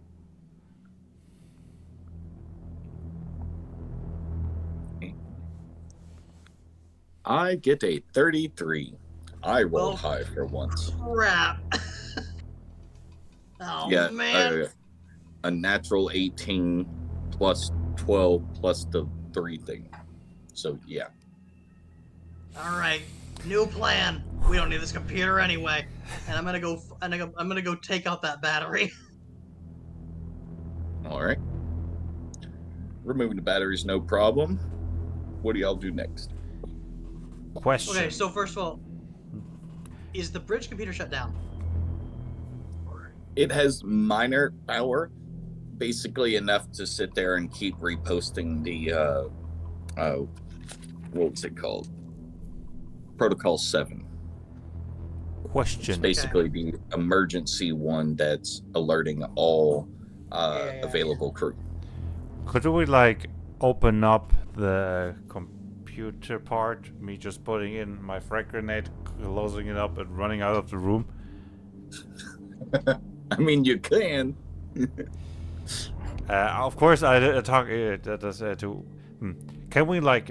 Okay, you can't hack it, but can we just blow up the computer and get out of here with the escape pods?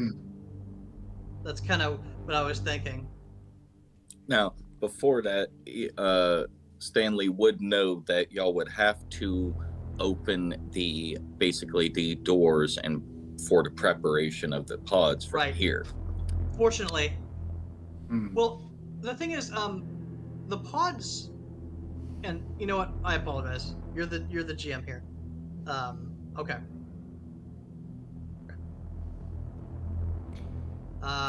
In that case, that actually complicates things a great deal.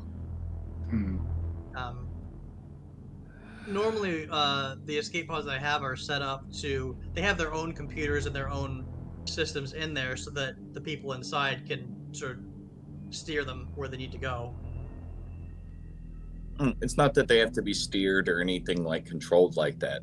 It's that right now, since emergency protocol 7 has been input, most of the control of certain things like that has been reverted here. So once y'all hit the go for we are abandoning ship, the locks pop open. Y'all have power to those. Y'all can go. Okay. Can we like blow up an engine just before jumping in or something? Or blow up an engine right now, right? We don't need an engine for the escape pods to work. You really like blowing things up, don't you? Sorry for not being a fancy tech guy, alright? I've got a gun and I've got grenades. That's my thing. I just don't want to get blown up in the process, you crazy guy. You want this to infect something else? No, I don't. That's why I'm trying to shut it down, so it stops trying to return us to home. Yeah, well, apparently you didn't work, right? So I'm offering alternative solutions. All right, yeah, fine. Hey, I got an idea. Let's make sure we don't get caught in the explosion, yeah? Yeah. Alright, here's my thought. Let's get to the engines. We'll power down the engines manually from there. And then we can cut the cables so they can't be repowered. That works. I was about to ask what's stopping it from turning it on again, but yeah, that works. All right. So within the workshop area, y'all will have a staircase or elevator going down into the engine area.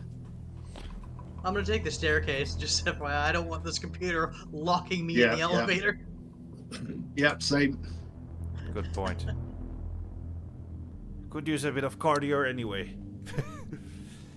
Alright, let's keep going. We're on a time limit here. This air's getting thinner by the second. Mm-hmm. All right.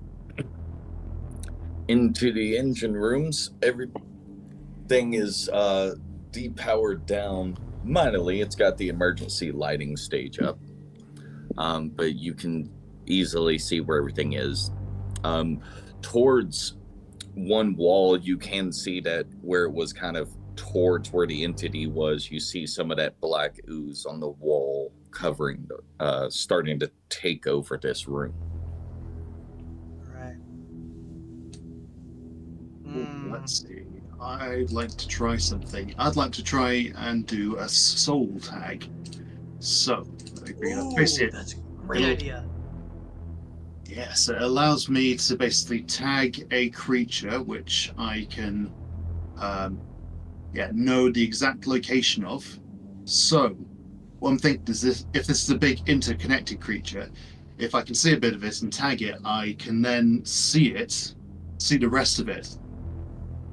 That's if it's all classed as one connected being. And if it's still alive, yeah. Yeah. So once you have this activated, you'll see that from the area at which the original entity is, all those tendrils that were going through the walls are literally leaking through everywhere. When y'all heard those sucking sounds coming this way, that was it moving further.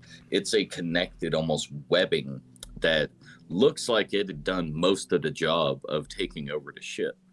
Where you see the black ooze, it's kind of an excretion from it, but it's also connected in a way to where it can, by the tentacles rubbing on over it, it's absorbing what the acid layer is actually breaking down.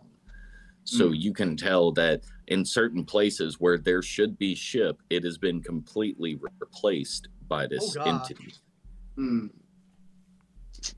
Oh boy. Yeah. Oh boy. That's a spicy meatball. Yeah. Okay. Stop making me hungry.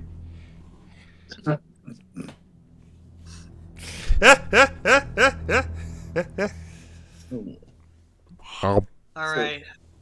We gotta disconnect this, but we can't let whatever's left of this entity plug it back in again. Okay. Okay, got it. Gonna pull out a plasma cutter, which I've been dying to use all game. Genius. Okay, now hang on. Let me depower this first so you don't cut into a live wire. Okay, gotcha. Okay, so Stanley's gonna go over to the engines and manually shut each one down, using the physical levers and things on them. Nothing would have enough resistance for you to actually, do a check. So that just auto happens. Okay, cool. All right, so once these things are shut down, all right, do your thing. I need to roll for that, or can I just do it? You can just do that. Cool.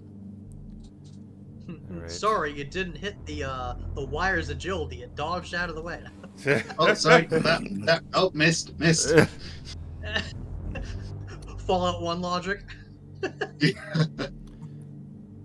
As you do that, I take out my dagger and just cut it in multiple places and try to rip out as much as I can. Yeah, let's cut out some whole sections of this if we can and toss them aside. Get them out of here.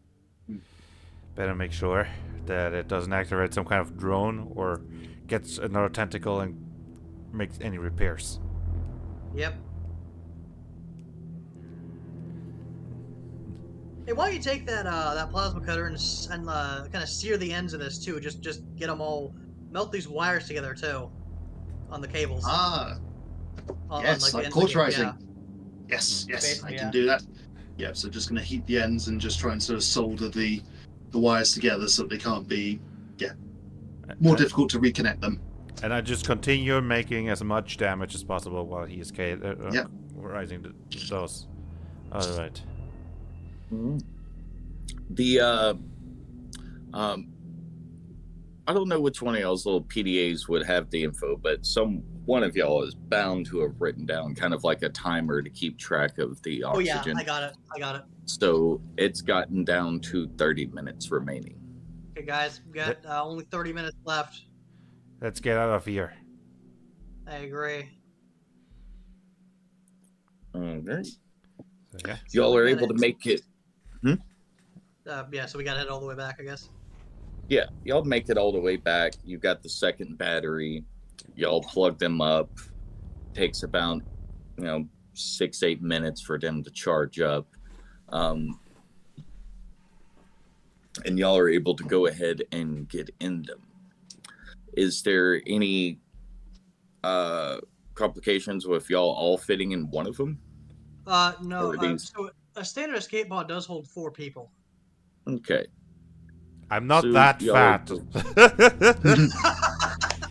It's normal, natural blubber, all right?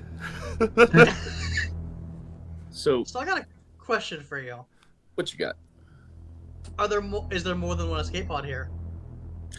There's 3. Excellent. Okay. All right, guys. I got a plan to make sure this stuff never gets fixed. And then what I'm gonna do is remember those let's see. You remember those You little don't wanna router go things I on made that. earlier? Yeah. I think so. I'm gonna put one in there, and I have a couple of actually really big batteries, battery C's, in my inventory. So, just to give this thing enough power for several minutes of operation. So I'm gonna connect the battery C to the range extender and put the range extender inside the second escape pod, and then I'm gonna turn the second computer or the second escape pod's computer on. Then I'm gonna get back in the first escape pod with the others. Okay, here's the plan. I'm gonna remote pilot the second escape pod and drive it straight into the bridge. Take out the Alright. central computer. Nothing will ever fix that. Excellent. Let's do this. All right. Well, this has been great and all, guys. Really nice meeting you. But is it all right if I take the third escape pod? Just You really know shouldn't what? be interact. You do you, buddy. Okay. I stick with the tech guy. Thank you very much.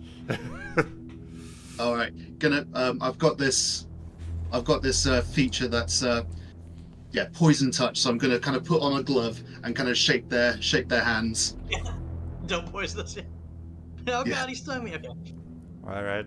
That's I take the hand. It's just like, all right, weird thingy make a ding. Yeah. Good luck. Good luck out there. all right. So I'm assuming that at this point y'all lift off. You start driving that other one into it and to hand it onto the bridge. Fleepin, as you are going off, you still have your soul tap kind of activated. And Yes. since this is the same creature, not only can you see it left in the ship, but you can see that the part of it that y'all sucked out of the ship kind of grouped in, but is still fully alive. Oh no. So it is just passing around in space somewhere. And as y'all two are heading off, you hit the bridge and destroy it. This ship will probably crash land on one of these local unexplored planets, but taking a Oh. good look at them from outside the ship, you don't think a human life could live on them, anyways. But you, Myrrh, just have this weird feeling that keeps sinking in to your not only hands but part of the back of your neck. You start feeling a little sick, not sure if you want to admit this to the person in the escape pod with you. And that Who is feeling is sick? where, huh? Who is feeling sick? You two, I guess.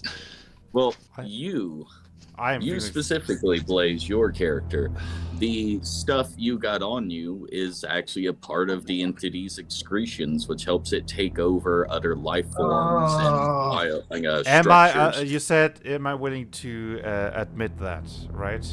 Admit that to the person in the escape pod as y'all head off towards safety. As I feel that, I'm thinking, crap. Yeah, it's kind of like getting I- scratched by a zombie and not letting anyone know, or do you after you notice?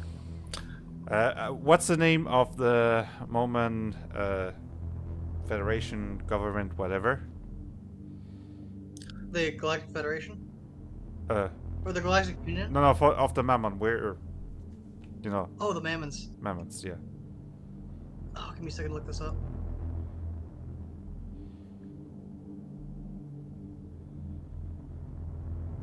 Oh, where is it? It's called the United Enterprise. Yeah. He just, as he noticed that, it's just for the United Enterprise. I picked my frag grenade, activated it, and swallowed it into my stomach patch. Oh. Which. Goodbye. Burn whatever is left of me. And now is the For the- question: What? is my body Boom. and armor enough to contain the explosion? Or I think you just caused a really brutal ending to the story where Fleabin's like, oh, well, that creature's over there. And you look over to see them as one pod has a light and emit from it, and it kind of starts folding into pieces. Y'all succeeded in getting off of the ship. But it seems Yeah. like the Zune is the only one that's like, oh, fuck, I gotta make it. Dang. And that is how the story will end. okay, so my Welcome body to was not Redshifted, enough to. everyone. Yeah. Actually, I love how cinematic that freaking ending was. It's like, no, I'm not Yeah. telling him. We're gone. Well, I'm imagining So- that Lieben might have been starting to write a log about these incredible creatures that he made, and maybe there's hope for the Zoom interacting with others, and then just being left with his thoughts as the credits roll. pretty much. Yeah. So what did y'all think? That was really Good good. horror story. Yeah. That was amazing, honestly. I'm really glad I had that abandoned mind music. It was for a different Yeah, sci-fi game, I but it couldn't was hear it, totally but- fitting for the atmosphere. It really made I me think- tense up. Yeah. Eternal GM, I think you did a great job with the environment, especially with this being a completely new game system to you. You kind of Mhm. pulled something out of nowhere with this. Honestly, great job. Thank you. Very tense. And I gotta say, your robotic roleplay voice was excellent. Yeah. Well, thank you. Anyway, The- I think we're that's it for the stream, right? So thank you Before we everybody. head out, What? Before we head out, I want to say one thing to the audience here is that following our playtest here, I'm going to be making a couple of updates to Redshifted, just kind of cleaning up a few mechanics based on things that happened here to streamline it a bit more. And then, I believe around June, I am going to actually be hosting completely open, public beta testing for Redshifted, and anyone who is interested in the system can join. I will get some links on social media so you guys can find that Discord server, and I hope to see you there in the Give future. me that link and I'll put it under the description of this video. Awesome. Thank you so much, Blaze. Okay. Anybody else who wants to announce anything? Not specifically, except in case anyone hasn't seen, D20 Core System does have early access to the playtest document. Oh yeah, your system. Yeah, we'll be playing that next time, and Ian will be the game master. Yes, I will. It should be fun. Uh, Hopefully we won't have as horrifying an end as we had here, but we'll see. yeah, this was total horror sci-fi game. Like, oh boy. Oh yeah, we went in knowing the risks. This is true. Yeah. But I definitely enjoyed running it. It's been probably 8 or more years since I've run anything but fantasy. So this was very fun. Mm-hmm. All right, everybody watching, bye. And hopefully you'll see you next time.